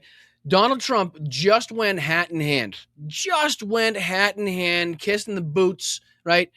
Fucking licking on the ring of Xi Jinping, calling him the best leader ever. He's my best friend, best buddy. Meanwhile, they're feeding intelligence to Iranians to make sure that they can access and target more adequately the United States bases to take out, more efficiently either the people on those bases or the equipment on those bases. And at the same time, right, he's talking about now trying to go into an economic trade war with Xi Jinping as he's shaking hands and being buddy. Like, this whole thing is just, it's ass backwards, right? It's back asswards from the beginning, this whole thing. So he's threatening his buddies. He's threatening who he calls great people and great leaders. I mean, Xi Jinping, Vladimir Putin, Kim Jong-un, the rest of these people that he's talking, like, again, it doesn't stack up with the way that this regime is handling and utilizing their position of power with these different dictators around the world. It doesn't line up at all. Atlantic Council said, quote, sorry, hold on, let me put this back on the screen, my bad. The rhetoric was ferocious, but the punch less so.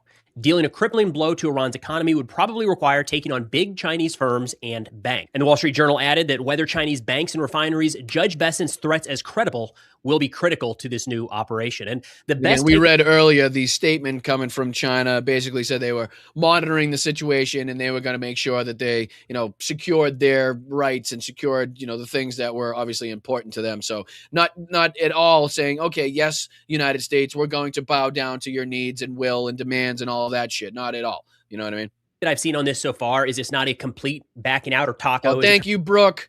Thank you, Brooke. Just got a notification. Brooke just sent in 25 on Venmo. Thank you so much, Brooke. You guys can, the Venmo, the QR code's just up in the corner. We're an independent channel. Again, we don't show any ads here. We have no financial backers or corporations in the background feeding us money. So unfortunately, housekeeping is what we have to do and ask you guys, if you do have, $1 or $2 to spare, you find a couple coins in the couch cushions and can throw them into Venmo, or, you can throw them in there as a super chat or a super sticker. It would be greatly appreciated. That's how we continue to run. We hopefully can continue to do things and grow our base. What's the word that I'm looking for? That same word that I'm looking for. From the ground up. Like, what's the word? From the ground up. You know what I mean? That.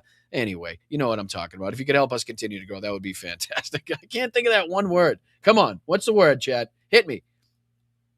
It's not natural. I'm talking about from the ground up, something like that. Grassroots. Is that what I'm looking at? Grassroots. Judy.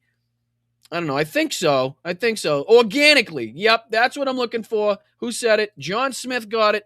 Both are very similar. But organically was the word that I was looking for. Thank you, John. My apologies. I couldn't get that with I couldn't hit that with a 10-foot pole today. Jesus H Christ. All right, let's go on. Just like I said, another minute or two of this.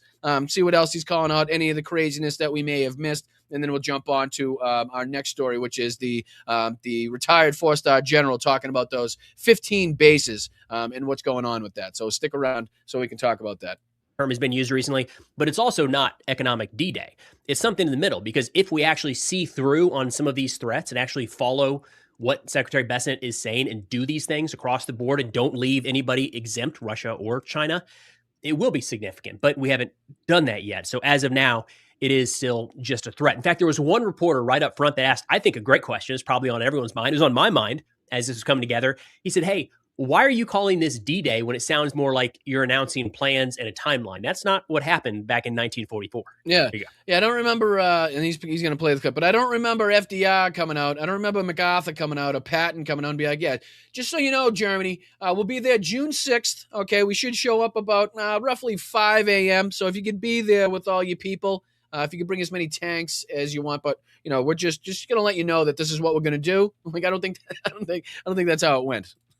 You described this as an economic D-Day, but D-Day wasn't a threat of an invasion, and the U.S. didn't give a timeline to Germany. So why not impose the sanctions today?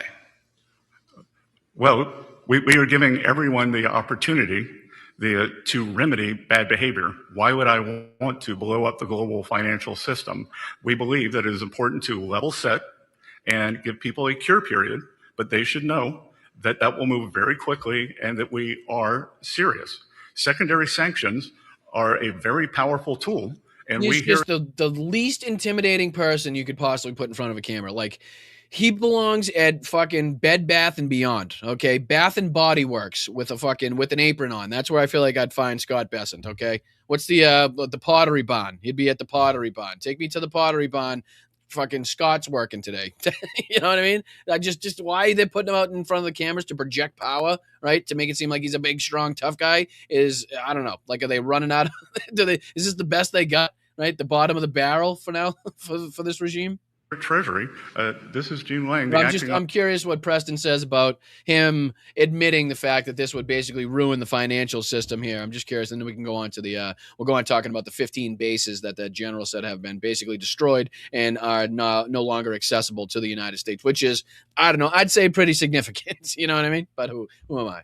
Undersecretary for Terrorism Finance. And in the Terrorism Finance Department and at OFAC, the reason we are able to use secondary sanctions is because we do not take their use lightly. So we believe that a warning shot and a level set of expectations is appropriate.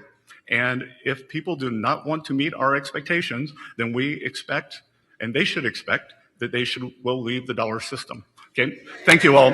Of course, there's that other little key component there where Secretary Bessent says he doesn't want to blow up the global financial system, which might be a bit of an indicator as to how far we're actually willing to take this. Now, we do it's an indicator of what would happen if they went through with it, right? I mean, also, you're correct on what you stated, how far they're willing to go and how desperate they are. That's absolutely, a point that you could take out of this. But it's also the fact that how desperate they are. Okay, this is complete and total desperation. When you got Scott Bessent out there talking about blowing up, I don't want to blow up the world financial system. That's not what I want to do. But that's what will happen if we do this. It's like he's telling you right off the bat, this is something they can't enact. Okay, this is another one of those, something from the playbook of these morons that thinks it's going to bring Iran to the negotiating table. It's going to okay, this is what's going to do it. They're threatening Russia, China, Pakistan, Iraq, and everybody else, but that's what's going to bring us to the table. If anything, it's going to give Iran more allies, right? It's going to make, in my opinion, it's probably going to make China want to support Iran even more. Obviously, Pakistan has reason to want to keep their trade. Obviously, Iraq has a reason to want to keep their trade with Iran. Like, it just seems like it's going to bring these bad actors, right? These players together, at least in that economic trade aspect and where they get their goods from and, the money that they make or whatever they, however they utilize their trade with Iran. Like, it just, like, you'd have to quite literally go in there and axe it all off, judging by what Scott Bessent came out and said. But all right, let's get into a little bit of this, and I really do appreciate you guys. If you could hit that like button, subscribe to the channel. My name's Boston Brian. This is the Blunt Politics Podcast. I appreciate you for joining us. Again, we're a little political podcast, progressive political podcast that could try to call out the bullshit of the mainstream media, gaslighting, propaganda, the morons on the right. So if you enjoy that type of stuff, if you can utilize this along with all of the other programs that you watch, I'm not saying this is the end all be all by any stretch of the imagination. We try to touch on the things that we find important, that we're passionate about, and of course, other channels are finding, and touching on things that they're passionate about. So if you can kind of put it all together with some of the other great creators that are in this space, that would be fantastic. Just make sure you hit that like button, subscribe button, and that notification bell to put this in your repertoire. All right, let me throw this on your screen real quick.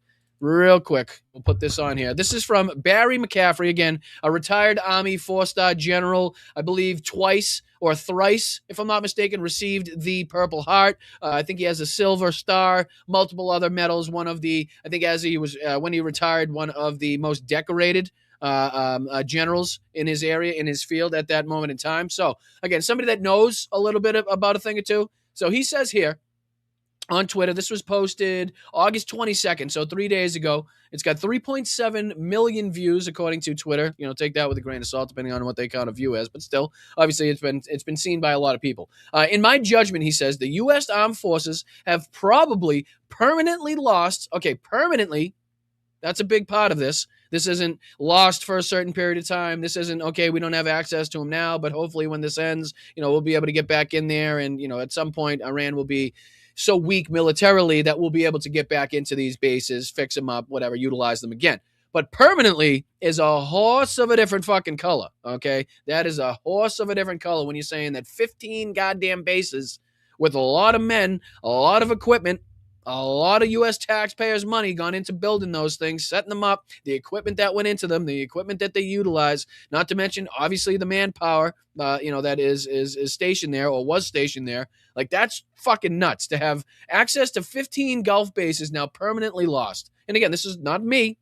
This isn't me. Don't take my word for it. We're talking about a retired 4-star general here in the Army. He says, Iran now poised to control access of the Gulf states. U.S. will have to negotiate new access in Western Saudi Arabia, Israel, and Southern Europe, which we just talked about, is exactly what they're having to do. So he posted this above a Scaramucci post talking about the Abraham Lincoln. It says USS Abraham Lincoln's resupply problems weren't a mystery. Iran hit NSA Bahrain, the Fifth Fleet main logistics hub. We saw that. We showed that video multiple times, pretty much every time it was hit here on the show. They hit it hard in February. The Navy had to shift to Diego Garcia, 2,200 miles away instead of 800. Transit times roughly tripled, so replenishment dropped every 3 days. And again, whatever you think about Scaramucci, he's, the whatever he's talking about there as far as the supply chains is absolutely correct as far as what Iran hit, the damages, and obviously the extended supply chains that came from that having an impact on how the supplies got to the soldiers. So that's Barry McCaffrey, which is absolutely crazy to see and hear that a retired 4-star general is now saying that access to 15, think about that, 15, 1-5, not 5, not 2, not 6, not 7, 15 U.S. bases permanently lost. And now the United States is scrambling to find access in areas where they can establish new bases, like he said, Southern Europe, Israel, and other areas, what do you say, Western Saudi Arabia. And this is happening at the same time that this is being reported and talked about. And just after we talked about, again, like Scaramucci was saying, the supply chain issues on the USS Abraham Lincoln and in general with the Navy ships out there, the Navy vessels out there, the USS Abraham Lincoln, obviously being one that was spotlighted because of the severe actions that were allegedly, reportedly being taken by the service members on that ship.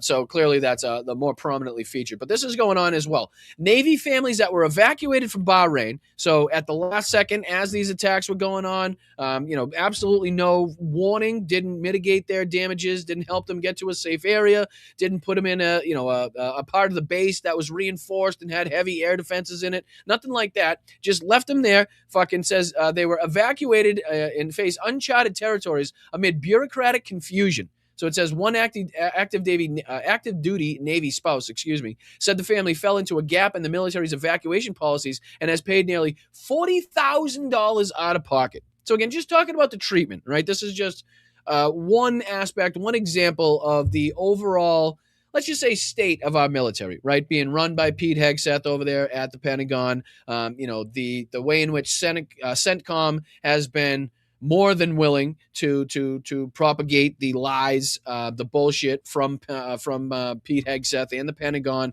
Anything that's gone on, whether it be the strikes on the girls' school, anything that they could possibly lie about and obfuscate about, the retaliatory attacks by Iran and what they were able to do. CENTCOM would come out and say, oh, nothing was hit, nothing was struck, nothing happened. And then all of a sudden you'd see the videos start filtering out of the Fifth Fleet being struck, or, this plane being taken out, or that MQ-9 Reaper drone being shot out of the sky, or that F-35 being targeted. And it's like, well, what's going on here? You're obviously lying to us about their capabilities and how much control you have over this situation right now. Otherwise, you wouldn't be losing service members at the rate that you were losing them, right? I mean, it just, 2 and 2 make 4, and oil and water don't mix. So to see that the families are dealing with this, and we've talked about the families of the sailors, soldiers, and airmen on the vessels, right, on the ships out there at sea. Obviously, the USS Abraham Lincoln, like their families and what they're dealing with, and hearing the frustrations from the sailors, hearing what they're going through, dealing with the length of deployment, the no end in sight. Again, if these family members didn't speak up, there was an actual meeting that involved Hung Kao and other high-ranking Navy officials with the family. So obviously it was an issue that the Navy knew was an issue, right? So then they were forced to act, thus sending the USS George Washington, I believe, out of the Pacific to then take over for the USS Abraham Lincoln. I think their deployment was 270. I don't know. I'm not even sure that it's quite ended yet. I don't think it has, but Last I saw, I was going into like the 270th day mark, which is again crazy to have not seen a port, to not kind of had any time away from the the high tension kind of stressful situation of being at war and in the position that they're in. So again, to see that this is the treatment, to see that this is kind of the overall sentiment that we're looking at as far as the military, the way they've been treated, when you look at a $1 trillion, $1.5 trillion budget, shit like this shouldn't be fucking happening. Any family that's put in harm's way because of an action that the United States is responsible for should clearly have the care that they are deserving of.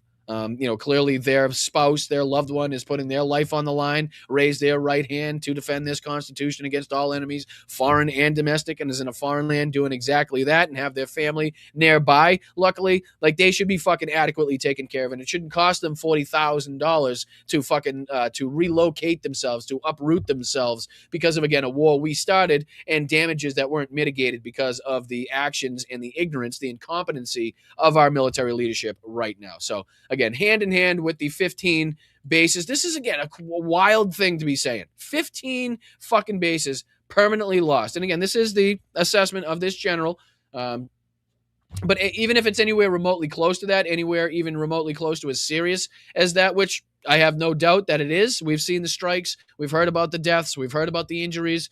We've seen the videos. So there's no reason for me to doubt that this is the reality, to doubt this is a fact. We've seen in committees a lot of the Navy representatives and different people, try to lie about the damages, try to, get away from that and say, oh, well, we don't know yet. We haven't assessed that yet. Well, that's kind of leading me to believe that this is got a lot more truth to it than it has not. So, all right. That is one of those stories. That's that one. This is kind of pertaining to all of this next thing that I want to talk about, because we've been looking at this, okay? You guys in the chat have brought this up. You guys are smart enough to recognize this. Other friends of the show and other creators have brought this up as well, that the markets, the oil market is just, it's been clearly manipulated, okay? And it's been clearly trying to mitigate the damages that should have been seen, if these little backdoor dealings and ways of manipulation didn't happen due to Donald Trump's actions in the war with Iran.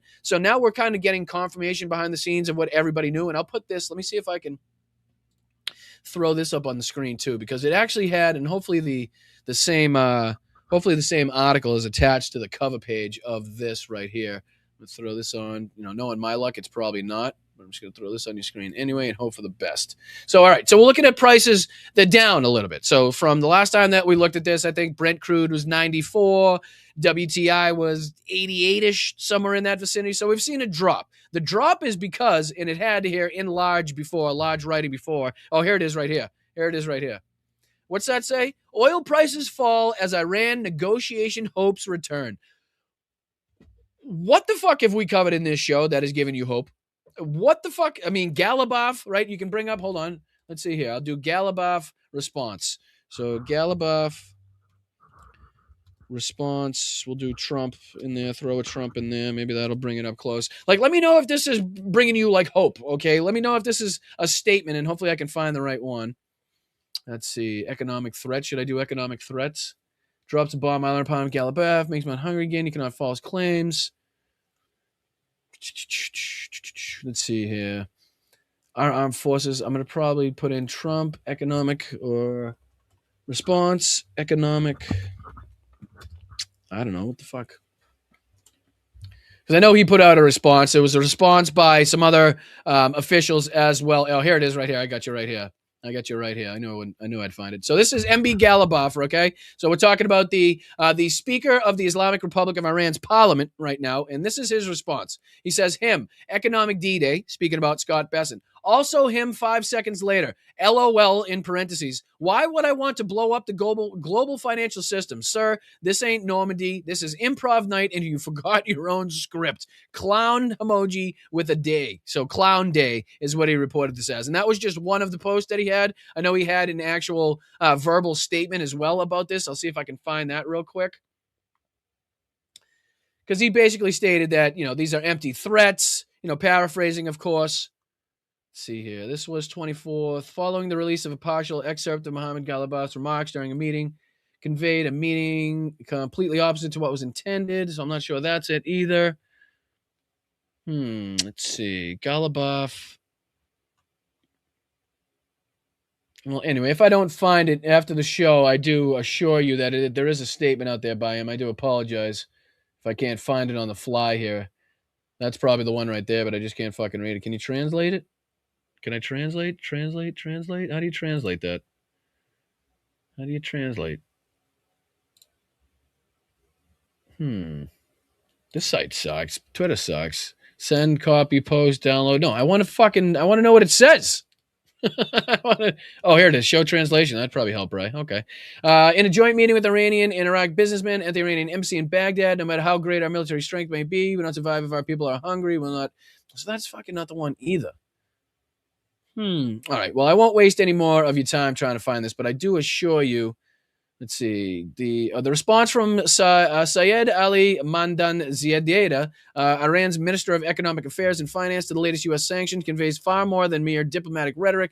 It reveals Iran's strategic resolve and clear-eyed assessment of the global landscape. Mohammed, I don't know why I can't find it. It was everywhere before I got on. Says America's frozen foreign policy produces a frozen and stagnant economy, adding that the only thing still moving is the Iran boomerang. So again, along the lines, he said something like, it's an empty threat. It's another act of desperation, so to speak, from the United States. But yeah, he had a statement. I know there was another one from Bagai, if I'm not mistaken. Let's see if I can find that one. Maybe that's one I can have luck with. BAHGEI, if I'm not mistaken, is the guy's name. Let's see here. Latest. No response. Okay, latest. Let's see. Bagai is not just rejecting sanctions. He is naming the mechanism, economic coercion, designed to force a sovereign state to alter its lawful policies. In his words, an intentionally wrongful act. And that's on the Trump threatened Iran with what he called economic D-Day, the most crushing economic operation. In a post on August 19th, warning of consequences for any country still doing business with Tehran. Iran's foreign ministry answered through spokesman Esmail Bagai, who, let's see if that says any more on this one. Oh, here we go. So Esmail Bagai, who called the threat a recipe for an abysmal return to full-scale classic colonialism, framed the sanctions push as an assertion of extraterritorial sovereignty over every independent U.S. member state. The language matters more than it looks. Bagai is not just rejecting sanctions. He is naming the mechanism, economic coercion, designed to force a sovereign state to alter its lawful policy choices. In his words, an internationally wrongful act. Compliance, he added, does not confer immunity or respect. It merely confirms that a state's banks, institutions, and airports now operate under a foreign license. That is the choke point architecture stated out loud by the party on the receiving end of it. Control exercised not through force, but through access to the dollar system, to SWIFT, to the infrastructure every economy depends on. The problem for Washington is that leverage is not universal. China rejected the threat the same day, saying the sanctions do not fit the interest of any party, and the U.S. has little leverage over Beijing, Iran's largest trade partner and the buyer that has kept its oil exports alive, through the years of sanctions pressure. An economic D-Day aimed at isolating Tehran only works if the choke points actually close against China that mostly do not. And that is added again. Those sentiments by the representatives of the Iranian side also show us that they are, pretty much looking at this as like an empty threat. This is not something that they're kind of taking seriously, at least throughout their outgoing statements there. So this is this a real, though? Is this really up there? Is that a real thing? Or is that AI? Was that made? Either way, I think it shows a pretty clear sentiment as far as that's concerned. But yeah, and this is also along with the statements from the Iranian side, basically saying that they're, to their Gulf nations that they shouldn't, get involved with this. They shouldn't acquiesce basically to the United States demands. And if so, they're going to consider it an act of war. Okay. So again, putting our Gulf partners at risk at a time where they've been crying poor mouth on interceptors for quite a long time at this point. So I'm not sure that's something they really want to see either. But let's see if we can dive into this next story that I wanted to talk about here. I'll come back to that. I want to show this James O'Brien one, but I'll come back to that because this is the bigger news story today. So we've talked about, and we touched on a little bit in the last few weeks about the the FBI visit that was planned to and is planned to visit Russia, as opposed to visiting our ally and seeing what our allies need and seeing, where they can help and be helped and, kind of where they're struggling and everything that they could learn from, a meeting with our allies. But no, they continue now to fly over, this time secretly, and this time the CIA. Okay. So this is CBS reporting, says the CIA director, John Ratcliffe, is in Moscow, Russia for meetings. Sources familiar with the situation told CBS News on Tuesday. News of his trip comes after U.S. Air Force Boeing C-17A Globemaster transport plane was spotted at a Moscow airport along with U.S. diplomatic motorcade. Neither the U.S. nor Russian governments has commented on the identity of the U.S. official in Russia or the purpose of the visit. So, motherfucker CIA guy, John Ratcliffe, just shows up in Moscow, right?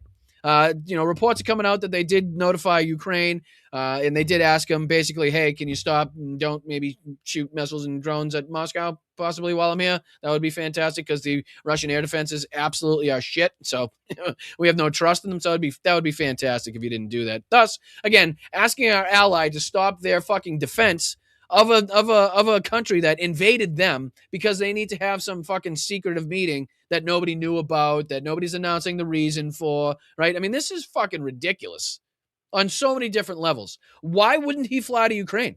Why is he not meeting with Volodymyr Zelensky? Why is he not meeting with Drapati, right? Why is he not meeting with anybody in the hierarchy or in the military leadership to figure out how the fuck we can beat Russia? To figure out how else we could be working together. How could we be more closely aligned in this fight? What equipment do you need? What can we do? How can we get you the licenses for the Patriots in this fucking, this situation of desperation that you're in, trying to stop and mitigate the damages against these Russian, hypersonic and ballistic missiles? Like, why the fuck are we going to Russia? Why do we need to appease Vladimir Putin? Why do we need to appease dictators? Why do we continue to appease the fucking bad guys? Because that's what bad guys do. I'll answer my own question. Bad guys stick with bad guys. Bad guys help bad guys. Bad guys appease bad guys, right? Bad guys have an affinity for other bad guys that manage to fucking get a strong, a chokehold over their nation and rule it with an iron thumb. To utilize, terror, murder, intimidation, to make sure that the people stay fucking subservient to you. Like, that's what Donald Trump admires. And we continue to see that, right? I don't know what the fucking purpose of this is. Clearly, it's not announced. It was a secret meeting. Anybody that was notified was probably the Ukrainians, right? Again, asking them not to shoot down the fucking plane, asking them not to strike wherever this asshole is in Moscow. Which is, again, put your war on hold, please. Can you not strike back at the enemy that's undoubtedly going to strike you tonight while I'm here? Like, get the fuck out of here with this bullshit. So, again, I don't know what more has come out of this since we went live. My apologies. But this is, again, what I'm looking at with you guys right now. And, again, here's a short video of his plane, the C roadmap flying over Moscow here.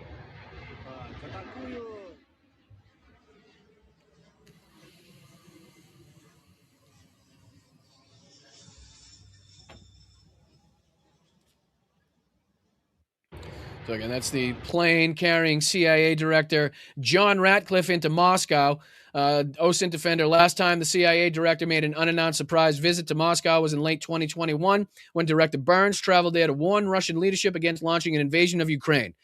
Right? So the last time this fucking happened, it was to warn them. It was to put pressure on them and say, hey, listen, if you decide to do, obviously it didn't work, right? Clearly it didn't fucking work, but at least there was an attempt there. At least that was the stated mission, the stated goal of the trip there was to be like, hey, don't attack an ally. No problem with that. Cool with me. You want to take a trip over there and say, what the fuck are you doing? That's great. But this unannounced, no real intent, no goal bullshit to try to appease him and get the fucking red carpet treatment. Nah, not happening. What the fuck is this? Why are we flying to Hitler's bunker to see what fucking Hitler needs?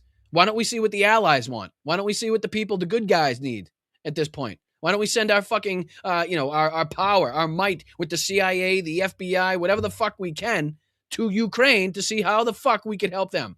The allies that gave up their nuclear stockpile so that we could help them in the event that this ever fucking happened. This exact situation ever happened. But no, let's go over there and continue to appease. And I'm sure there'll be more reporting to come. Here's more from the motorcade. This is taken, obviously, by a Russian caught in traffic. You can see there where they kind of cut off traffic. The police cars cut off traffic, and you can see the motorcade come by here.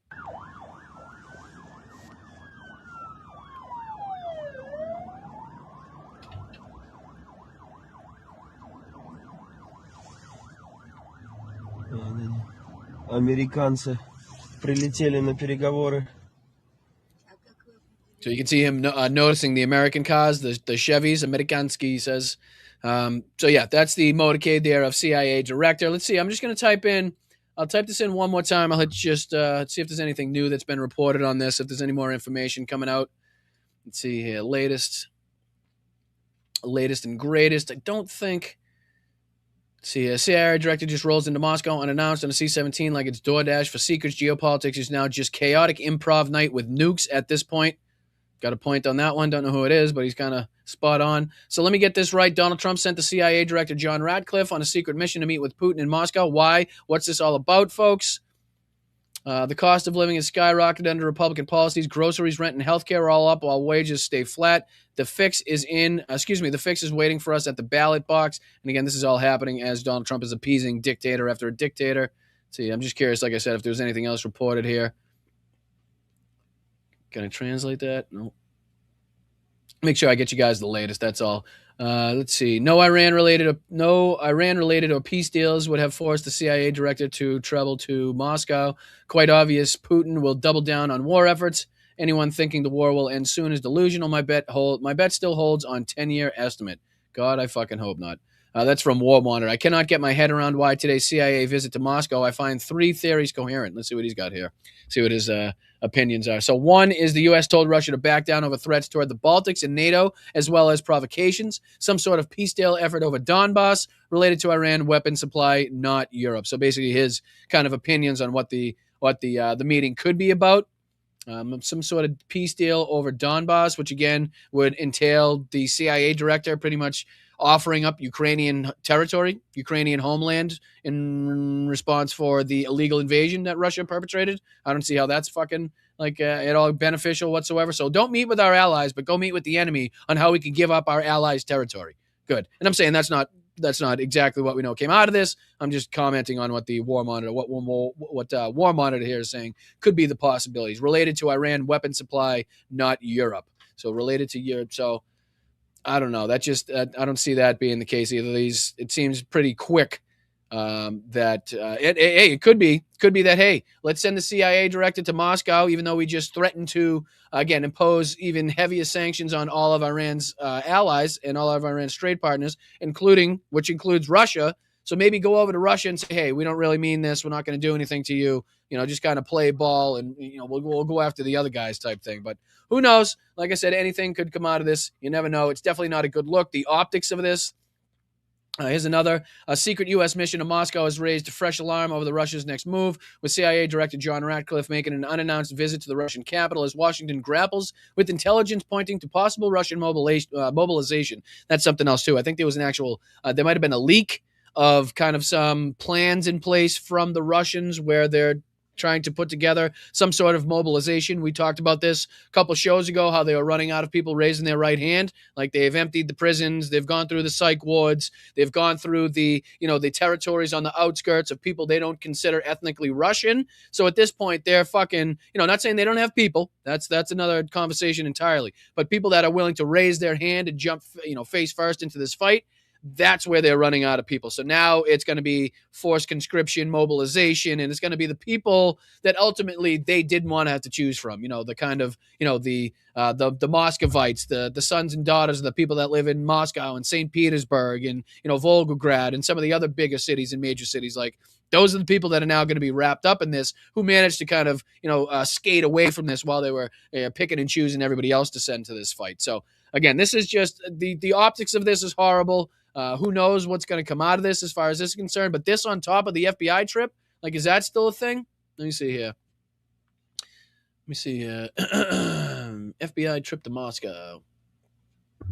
FBI trip Russia. I forget when that was planned now that this is all going on. FBI cash director plans trip to Russia. I'll throw this on your screen really quick. This is from Politico. The plan comes as the U.S. and Russia have failed to come to terms on ending the war in Ukraine. Let's see here. Kash Patel is planning a visit to Russia later this year, likely in mid-October, according to U.S. officials and a person familiar with the situation. Right? All love going to Russia. I mean, I've heard of a lot of stories of Republicans spending July 4th in Moscow. Anybody in the chat? You ever spend Independence Day here? The United States Day of Independence. You ever been in Moscow during that? Just curious. Anybody? I'm just curious. Susie says, my membership is gone. What the fuck? Can't even renew it? Oh, what's going on with that, Suze? What's happening there? What's the matter with that? YouTube having a little fit? YouTube having a little giggle?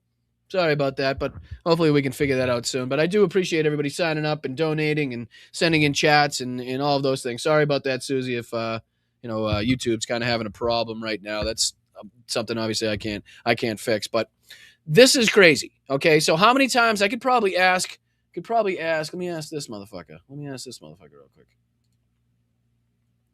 I'm going to ask the AI, just curious, just really curious here. How many times these Trump officials, how many times have top Trump officials visited Ukraine? Let's see here. Da-dum-bum-bum-bum. During Donald Trump's second presidential administration, top administrators have made 2.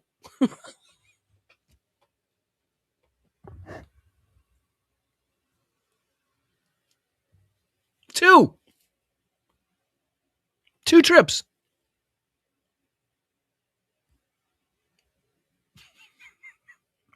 Allies. The side we're fighting for, right? Want to see win, need to see win. Budapest Memorandum, right? Gave up their nuclear stockpile. United States signed, said, yep, guess what? You give up that stockpile, we'll come to your defense. We will fucking promise to come to your defense in all of the ways that you need. If Russia decides to attack, we will come to your fucking aid. What the fuck are we doing? What, 2 trips? 2 official high-level visits to Ukraine in 5 fucking years? Well, excuse me.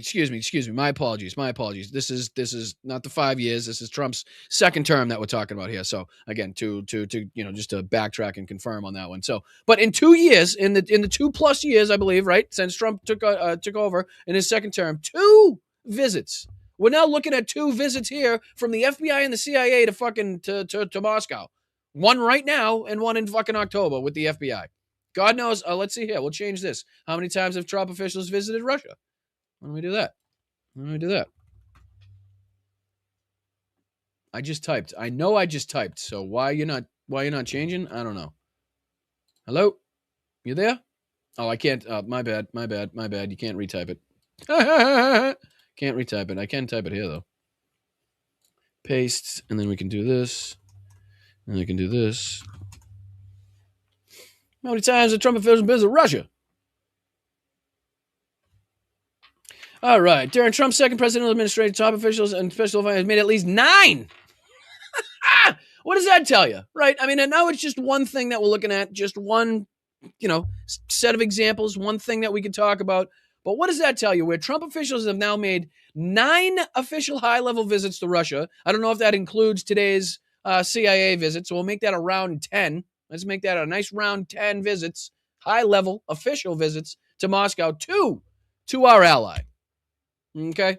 I rest my case. Case closed. Okay? I'm done with this guy, as was said in My Cousin Vinny. You know what I mean? Why? What do we, clear signal being sent? Anybody? Anybody for clear optics that clearly need to be called out? All right, I know I'm over. My apologies. I knew I was going to have a lot to say about this. Let's see if there was anything else I missed, just in case, before we move on to, and I only got about a couple minutes left, so we're not going to get to everything. I knew I wasn't going to get to everything. Let's see if I'm going to have to pick and choose out of the last things I want to cover. We could do this one. We could do... Sorry, I'm just thinking to myself in the background, trying to figure out time-wise and what I could put on the screen. I'm going to get rid of a few of these, see if I can speed this up a little bit. All right, let's take a look at this one. Let's take a look at this one. Where are you? Where'd it go? Oh, here it is, right here. It is. The battle plan's exposed. All right. So I just want to take a look at this real quick. We're going to take a quick look at some Ukraine updates before I have to get out of here. This is battle plans exposed, and it's saying how Ukraine's long-range drones are systematically burning Russia's multi-billion-dollar energy hub. So again, the strikes on the facilities and the factories, the Wildberries facilities, the Orzons. So sorry about that, but the other Amazon-style like Wildberries-like facilities that have now started to be targeted as well. And there was another update that I wanted to see because there was some good. Let's do this one. My apologies. I know, like I'm going back and forth. I'm gonna go into this one though because it gives some good information as to some good things happening between the UK and France, right? So from Storm Shadow missiles to some of the French developed missiles as well, and partnerships, licensing rights going on. So let's just take a look at this Professor Gerd's video. Let's see here. It says Britain just gave Ukraine the keys to build Storm Shadow missiles. So again, this is offensive weapons.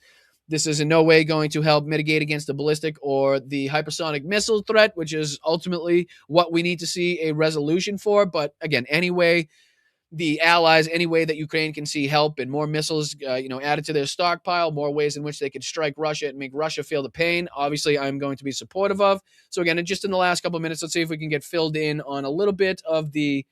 Let's see here. I think it was just in the beginning. So we'll do the first part. I'll let him announce it, and then I think we have to skip one of the sections and go into the other one. But you can see here in the thumbnail behind him, it is the the UK key being given to Volodymyr Zelensky, and then you can see the scalp, the Storm Shadow in the background. So let's get into just a couple minutes. I'll speed it up just so we can get into possibly a little bit more than we would have if we didn't. And I'll ask you guys to hit that like button one more time. If you could, that would be fantastic. If you could subscribe, that would be even better. Thank you to everybody that's come over for my appearance on places like Jesse Dollimore, on with Philip Ittner. Hopefully we can start reaching out and working with and collaborating with more people in this space as we get higher up the chain, obviously in subscriber count. Obviously it's bad to say, it sucks to say, but a lot of people look at that as like whether or not they will talk to you or give you the time of day. You know what I mean? I don't know why that's a thing in this space, but it is a thing. So obviously with the subscriber count going up, the more opportunities will open up for this channel, more people will get access to. So it's only with your help, generosity, and appreciation that we're going to be able to do that. So let's get into just a couple minutes of this, and then I'll get you guys out of here. Much appreciated. Ukraine is getting the keys to the kingdom for Storm Shadow Scalp missiles. This is from Great Britain. They're providing it to them. They're going to have the technology to be able to reproduce this themselves. I want to talk about a few other stories first before we get into that. That's him announcing it real quick, and then I think he goes into one other story, and then we'll talk about the Britain release of the classified, the information and stuff. So we'll go back. 333 is where I think I had it at. 333. We'll start it right here. In Europe, the UK, this is the headline story. The UK has cleared defense firm MBDA to release classified information on British components used in Scalp long-range missile, the French-produced version of Storm Shadow. Both missiles share British and French technology. The decision allows France and Ukraine to move forward with plans to establish local assembly lines for Scalp missiles in Ukraine. So again, this is very similar. Right. Although I have more trust and belief that this is actually going to happen than when Donald Trump promised in front of fucking the world, right, sitting down with Volodymyr Zelensky, that he would give him the license rights to build the Patriot defense missiles. Okay. What happened with that one? Well, that was ripped out of the hands of Ukraine. That was a lie. Okay. That was something Donald Trump absolutely had no power to make happen. The company involved in producing those told him to basically pound sand, said it wasn't going to give up the rights. It wasn't going to give up the classified information, so to speak, on how they were building them. Because what would happen is Ukraine would ultimately know how to build it faster, would know how to build it better and less expensive, would make it cheaper.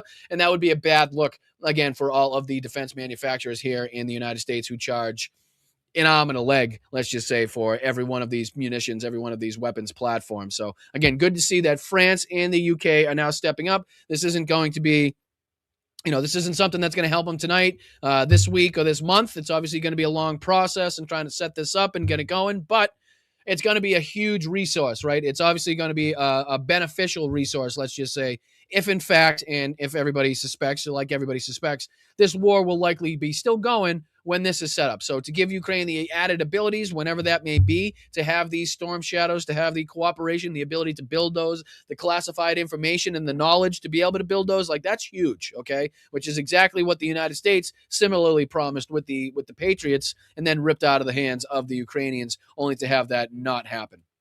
To be built there and with their technology. And this is something that the Russians fear. If you wonder whether they fear it or not, I'll show you in just a moment. The UK will help France establish assembly lines in Ukraine for long-range missiles pledged by President Emmanuel Macron.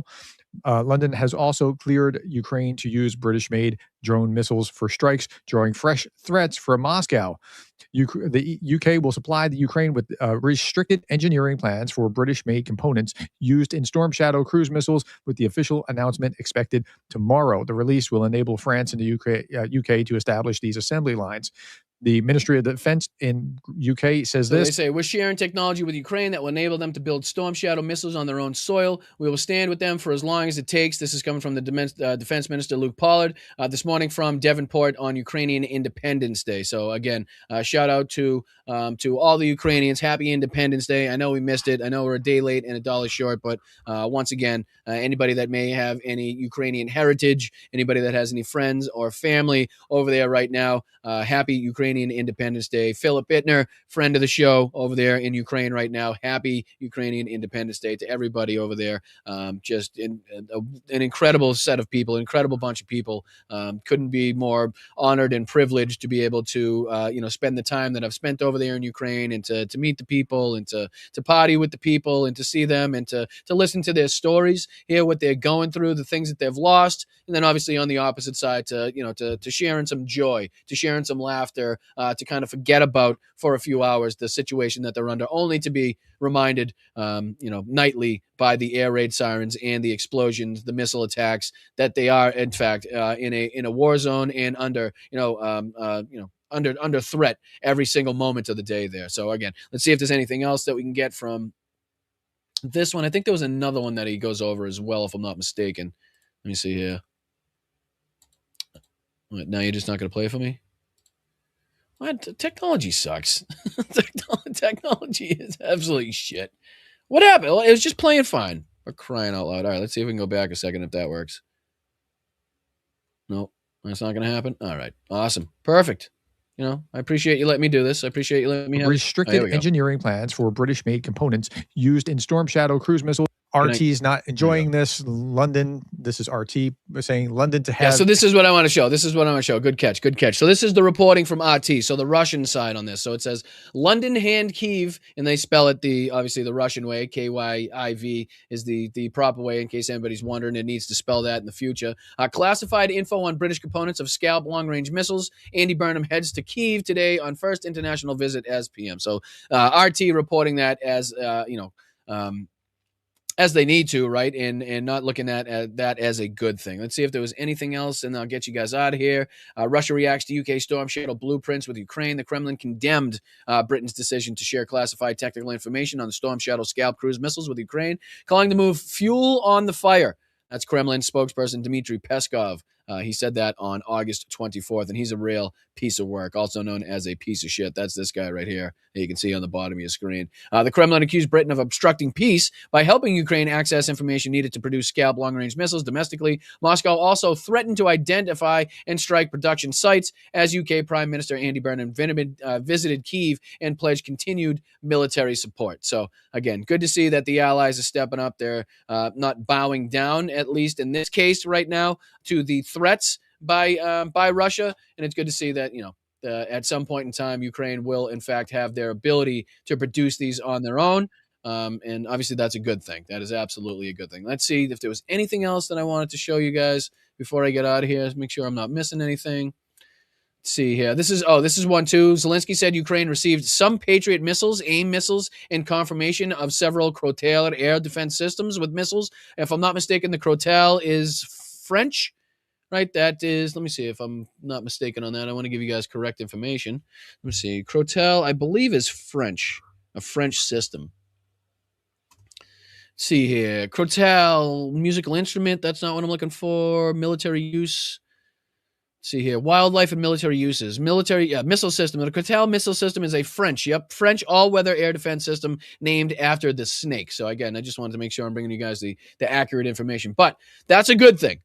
A good thing. It's obviously not enough, but anytime he's getting Patriots, into the stockpile, AIM missiles into the stockpile, and these Crotale air defense systems with missiles is good. He called the AIM missiles very important and said the Patriot delivery remains small. Says we need more, and I have no doubt whatsoever that he's absolutely correct on that one. Again, having been under Russian missile attack for 3 weeks myself, so to see their lack of ability kind of wane as the time I was there, their ability to shoot down those missiles, it was really evident, right? It was really, really noticeable. So let me see if there's anything else. Let me see if we can get you guys out of Ukraine struck the Afipsky oil refinery on August 25th. So that's today, setting its gas and gas condensate processing unit with an integrated gas fractionation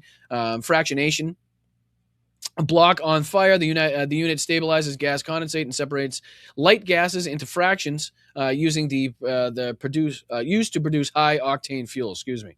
So let's see here. That's talking about the meeting of the CIA director. I think that was it. As far as that was concerned. I know we had to fly through it at the end there, and I do apologize. And I did want to show you this battle plans exposed, because he does go over some of the front line.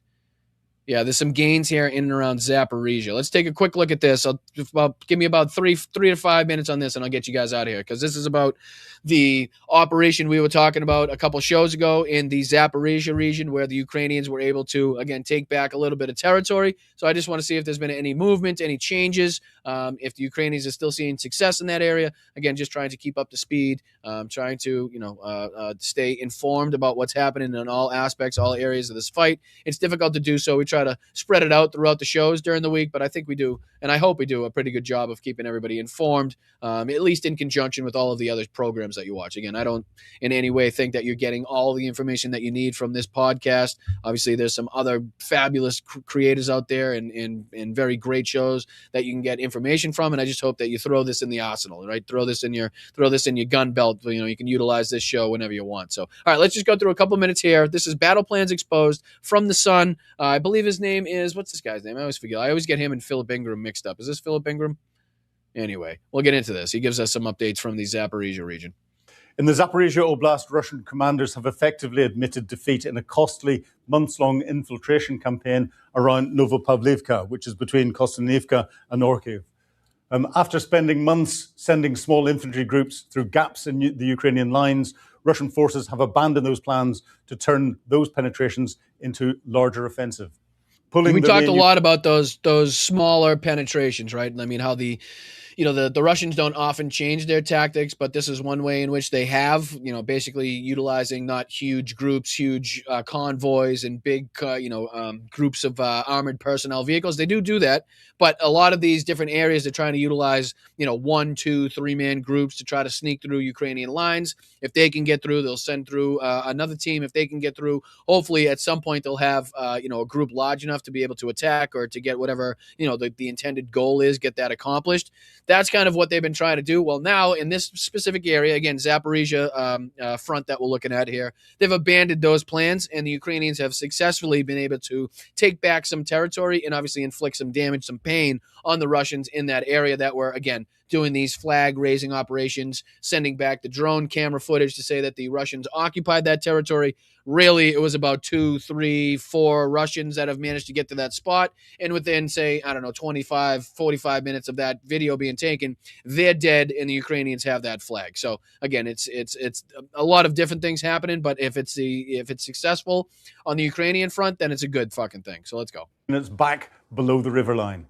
Even pro-Russian sources that previously exaggerated minor infiltrations as major territorial gains now admit the effort has completely collapsed under heavy losses.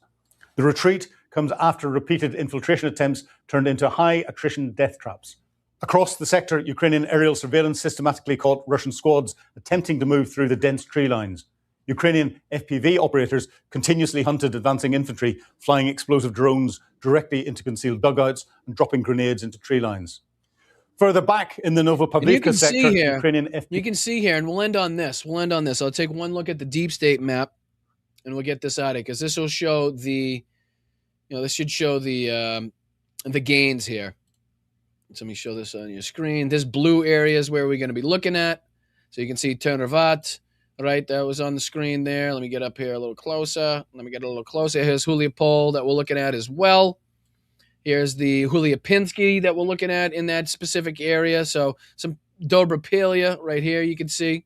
So let's see if we can change the map, go back a couple days and see if we can see any changes in the area. You can see right here, down here, some changes happening, right? So that's more disputed now than it was. You can see this area right here changing. See here, we'll go up further as well. See if we can go back, see if the map changes at all. So I'm just going back days, and it'll show you. You can see the changes on the map if any changes were happening. So let's go back out here. Back up. There's Dobropilia. So we got action in this area. You can see a lot of heavy Russian involvement. You can see all the troops involved. So each one of these little, each one of these little stars is a different regiment, is a different brigade or a different group here from the Russians. So you can see they're heavily in this area trying to fight back against, or trying to, again, like I said, trying to break through the Ukrainian lines in any way they possibly can. But to see that, we're looking in this blue area here of the gains that have been seen by the Ukrainians here. So this blue is going to be territory that was recaptured, regained by the Ukrainians. Red, obviously, the Russians, and gray, in case you're new to the show, is going to be area that no army, no side really holds, but is being disputed, right? So that's that gray area. So again, lots happening in this area. It looks to be good news for the Ukrainians, not only being able to kind of halt the attacks from the Russians, but to be able to counterattack and to be able to take back, territory in any way, shape, or form is obviously going to be a good thing. Let's see here. We go down south even further. There's Orkiv. See if there's anything else going on that we could see here. Any movements, any changes. Stepove. Let's see here. We'll go back on the map. Here we go. There's a couple up here. Now the Vodovoditska. See a couple changes there in that area as well.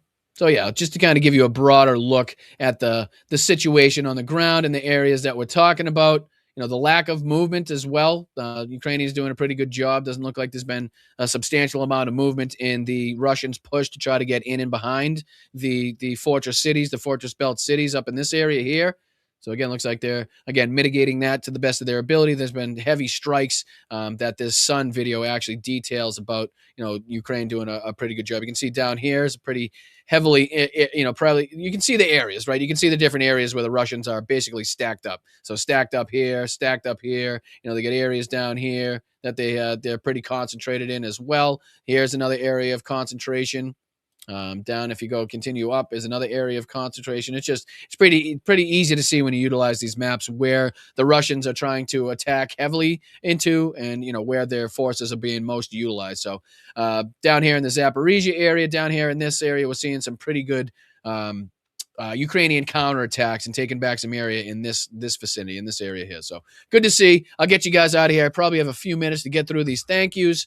And then I get out of here. We're going to have some some dinner with Mom tonight. So obviously I have a hard out. R.I.P. Dolly Parton. Let's get that right out of the way. Okay. Let's get that right out of the way before we thank anybody.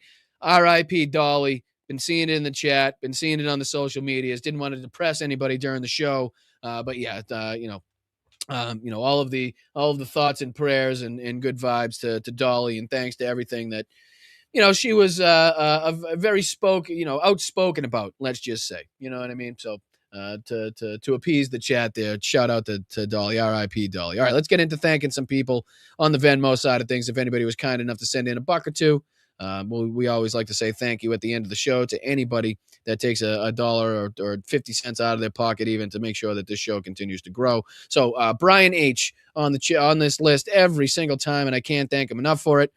He sent in $3 on the Venmo and said Hakeem Jeffries should be watched out because he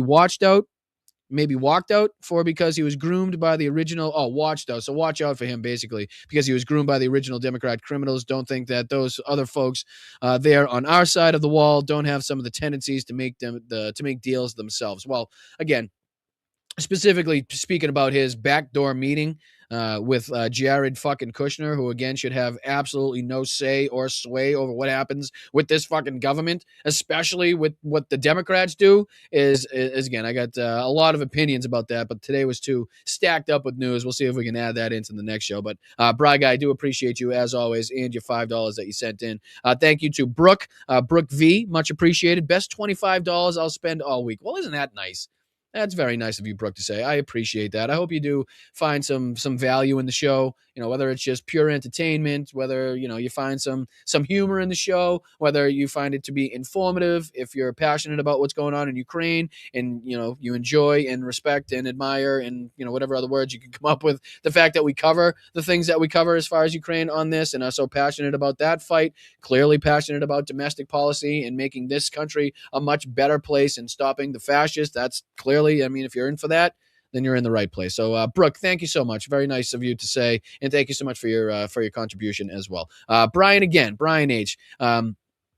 Did say one day if Boston Brian 80 miles to pick up repaired gear. I don't know. Are you typing as you're fucking on the motorcycle? You better concentrate on one thing. No typing and driving, because I don't understand what the fuck you're saying today.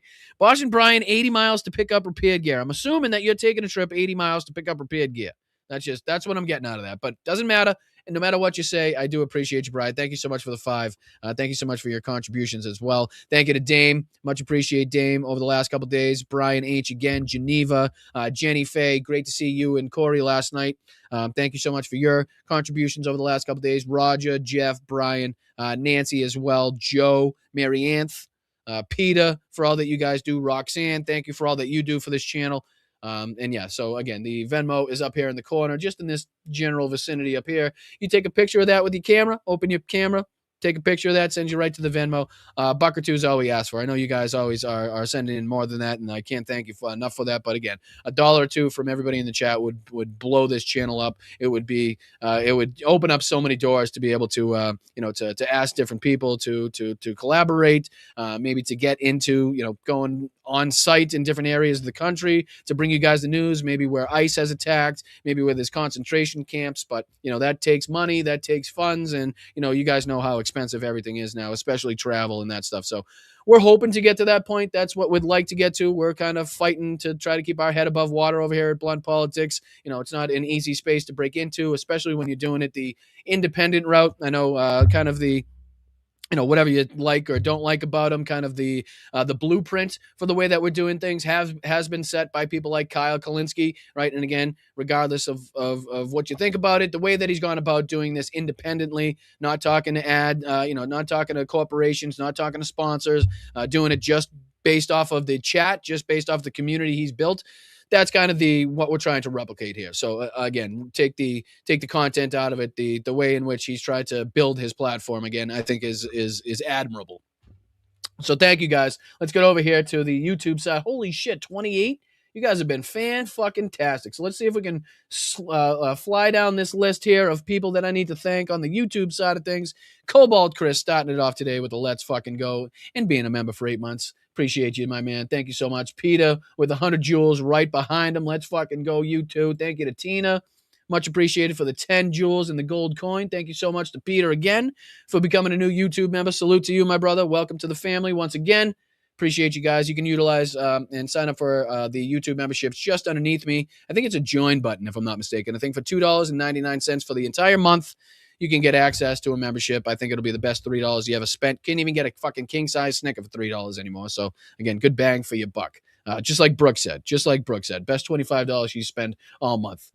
Month? Did you say week or month? I don't want to overinflate my credibility here.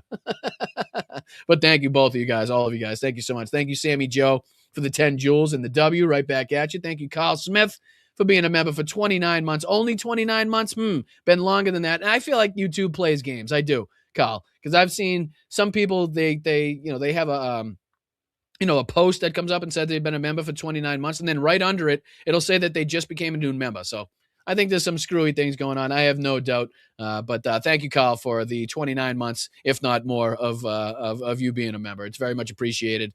You've been a great member of the community here, very valued member of the community, and we appreciate you, brother. So thank you to you. Thank you to No Money G. Agree with many. You keep it real, Brian. Let's fucking go. Well, thank you, No Money G. I try. This is not an act. This is who I am. This is what I believe. I'm not switching sides anytime soon or in the future.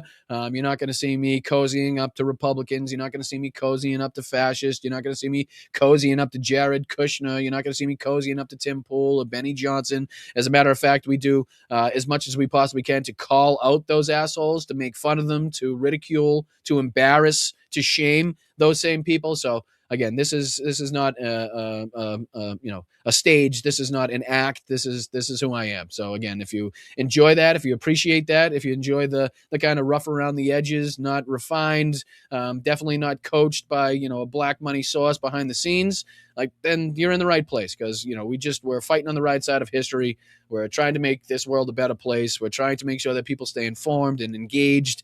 If there's a better way, an easier way to go through the news, where it's not the mundane bullshit of the mainstream media, both sides and things, then come to the independent creative space. And ultimately, if you could be here at Blunt Politics, that would be fantastic. But I know there's other incredible creators out there. So if you could support any of them, usually I take, if you're in the financial position to do so, take, $10 or $12 or whatever it is a month, and, pick your 2 or 3 favorite creators and just, support them either with memberships or through their Patreon. And, you have no idea how much that helps. You have no idea. I know it doesn't seem like it does, the $5, the $10 or the $20 that you send in, but it is incredibly impactful. And, this is, again, the decision that I made to do this important work and to try to make a career out of it and to try to make a livelihood out of it. And it's you guys that help make that possible. So I just, again, want to continue to make sure to thank you guys for everything that you're responsible for, everything that you do. I really do appreciate it. So Peter, thank you so much. No Money G, thank you. And Peter right behind you, thank you so much for being a member for 2 months. Keep truth out of the shadows. GG's, Brian, right back at you, Peter. Thank you so much for keeping the spotlight on this information as well, because otherwise I'd just be sitting here talking to myself. So Brian M., thank you so much for the 11 months being a member. Very much appreciated. Hope you find some value in that. Again, I am very grateful to all the members, very grateful to the patrons. Again, the backbone of this community, because, regardless what happens during the live stream, you guys are there to support. You guys are there, showing your willingness to get behind this cause, to get behind this community. And, no matter what happens, no matter what's going on during the show or what's talked about, you guys are there to show your support. So again, huge shout out to you guys. Big salute to everybody. Can't thank you guys enough. So thank you to Brian. Thank you to Peter for the 5 gifted memberships. Let's fucking go, Peter. Big day for Peter. Can't thank you enough, brother. Thank you to Jeff. If you don't talk about my issues, no more support. Again, I think he's still acting as Natalie Hop. This is his Natalie Hop routine. I'm not sure if you crack me up, Jeff. I'm sorry, you crack me up. Thank you for the 420, though. I appreciate you. Just Julie. Let's go. 2 years. Congratulations, dear. I appreciate that so goddamn much. I really do. 2 years of being a member here, 2 years of support, 2 years of fighting through the bullshit. And I have no doubt it's probably more than that, Julie. Again, this is just, as a member, but, thank you so much for that.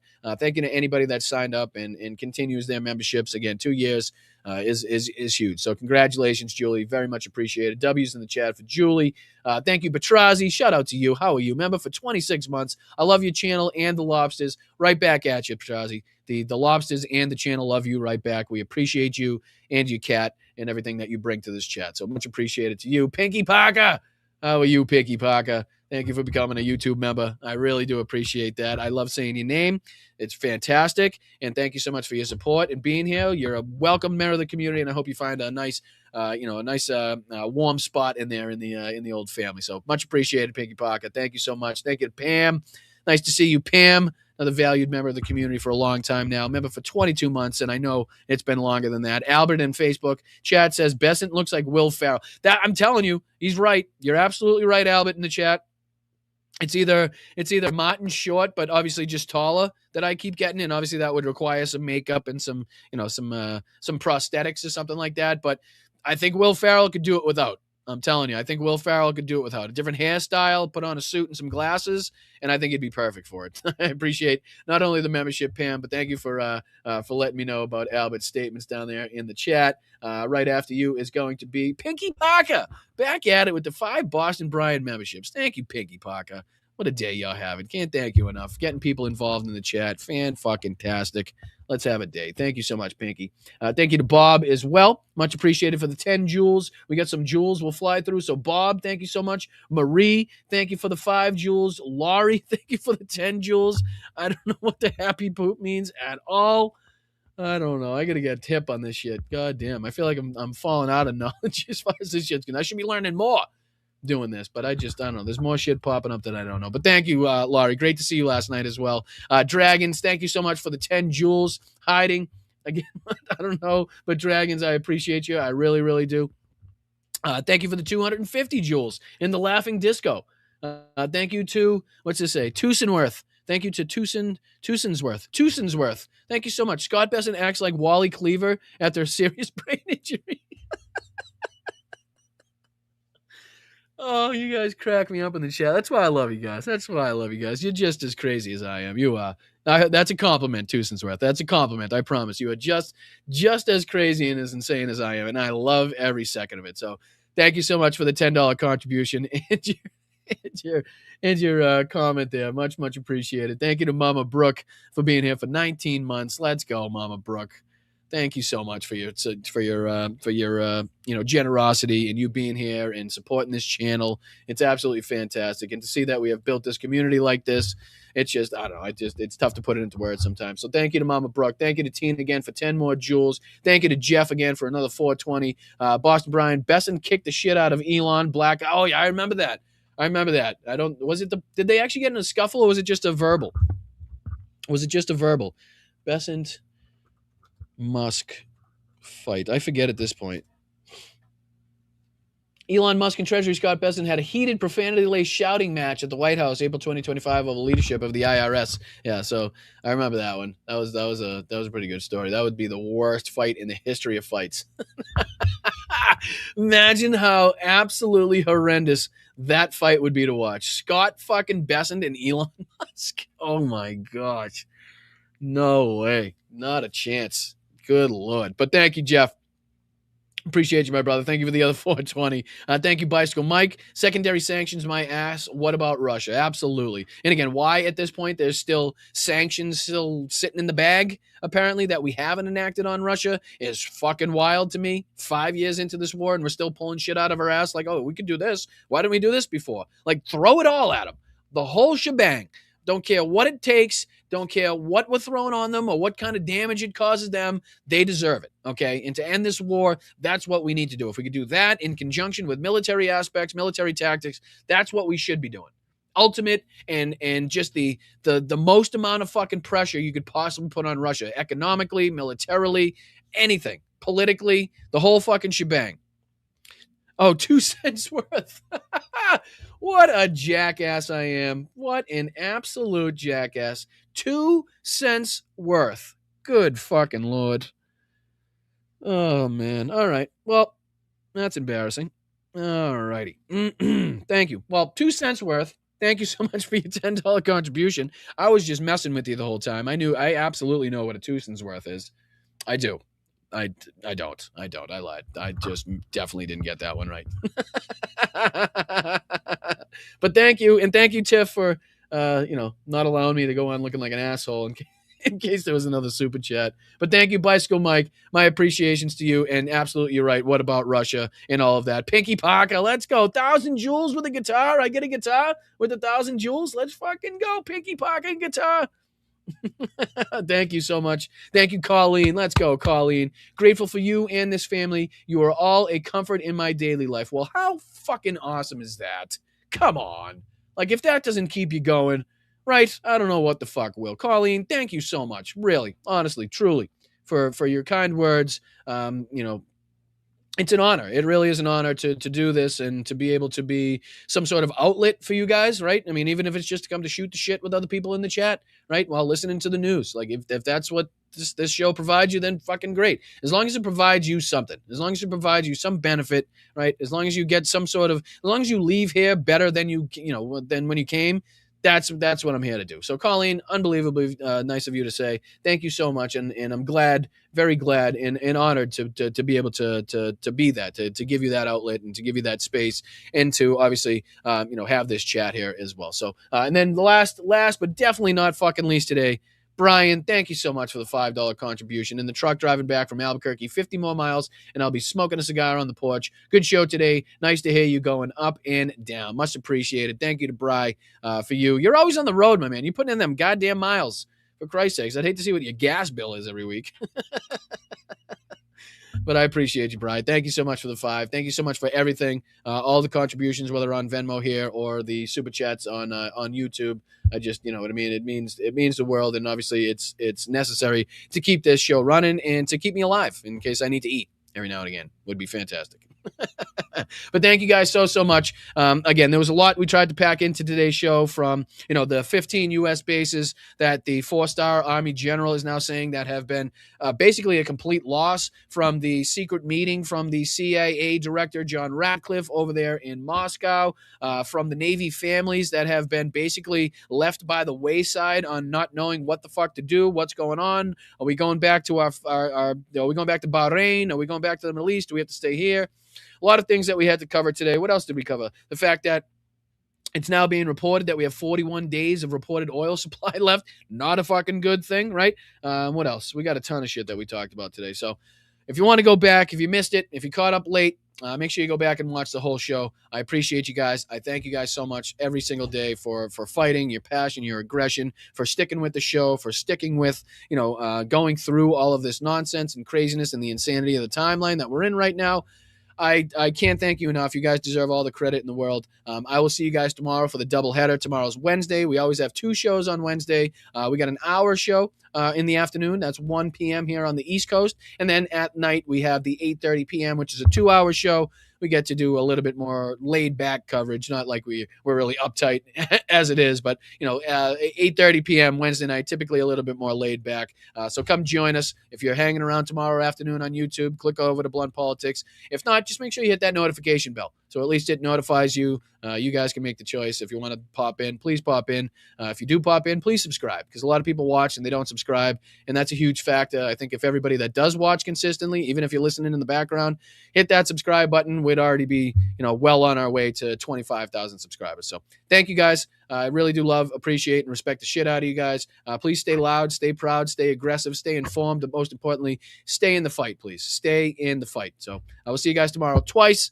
My name's Boston Brian. This is the Blunt Politics Podcast. Shout out to the mods, everybody, W mods in the chat, for everything that they do, making that chat a safe place, making sure that we can continue to do this on a daily basis. And then just the biggest hug and love and support to the Bryantologists, the Blunt Politics community that we've built here. So much appreciated. Thank you, Dame. Thank you, Yakov. Thank you, Bob. Right Said Rob. Thank you so much. Thank you to Tiff. Thank you so much to Rox and Adam, all of the mods that we have here, Alyosha over there on Twitch, Andrea for everything that you do for the channel, Cat Cookie, PB Lou, the whole crew here. Alex, thank you so much. I see you down there. You can't hide from me. You can't hide from me. Much appreciated. Shout out to you guys. I'll see you tomorrow. Okay. Bob your head to the outro music, as I think it's the best outro music in the game. Also the best intro music. But again, I'm biased. Let me know in the chat what you think of the music, what you think of the show, and where we can go from here. So, all right, big salute to you guys. Thank you, guys.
Вітаю, Бостон Брайан.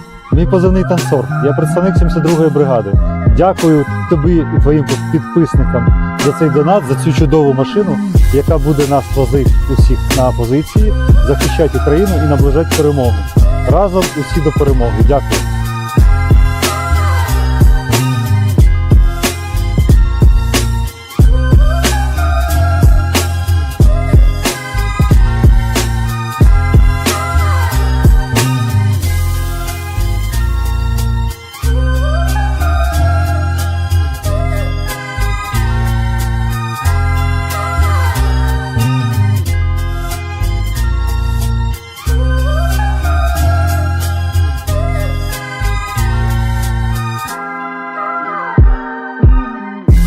Miners, do we love miners? I love miners. We're inviting Americans from all across the country to come. The kidney has a very special place in the heart. It's an incredible thing. To officially name the undisputed, when did this come out? The kidney has a very special place in the heart. Nothing bad can happen. It can only good happen. God bless the United States. Somebody said, is that a Trump statement or is that real? We appreciate those camels. I haven't seen camels like that in a long time. Вітаю, Бостон Брайан. Мій позивний танцор. Я представник 72-ї бригади. Дякую тобі і твоїм підписникам за цей донат, за цю чудову машину, яка буде нас возити усіх на позиції, захищати Україну і наближати перемогу. Разом усі до перемоги. Дякую. Is there anything worse than white people?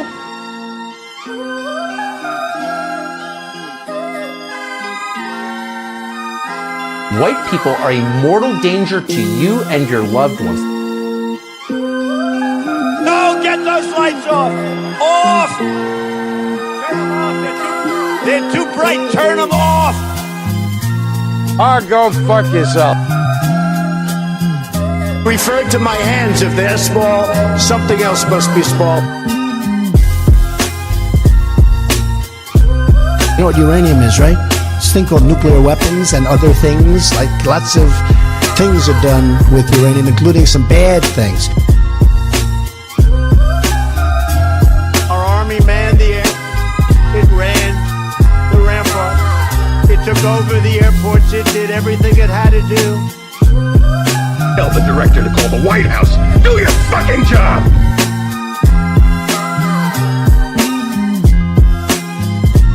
Hey, you got a little chubby going there. Fucking Nazis. For the rest of my life, I have the curse that I have little hands. Little hands. Вітаю, Бостон Брайан. Мій позивний танцор. Я представник 72-ї бригади. Дякую тобі і твоїм підписникам за цей донат, за цю чудову машину, яка буде нас возити усіх на позиції, захищати Україну і наближати перемогу. Разом усі до перемоги. Дякую. You have a group of Venezuelan killers, street gangs, occupying the town with MK-47s. I know that gun very well. I got to know. It feels so lovely to be here tonight. What a beautiful look. Get yourself around the car. You're so lovely. Everyone's so lovely. Brian, you're drunk. You're drunk. The big, fat, sloppy United States.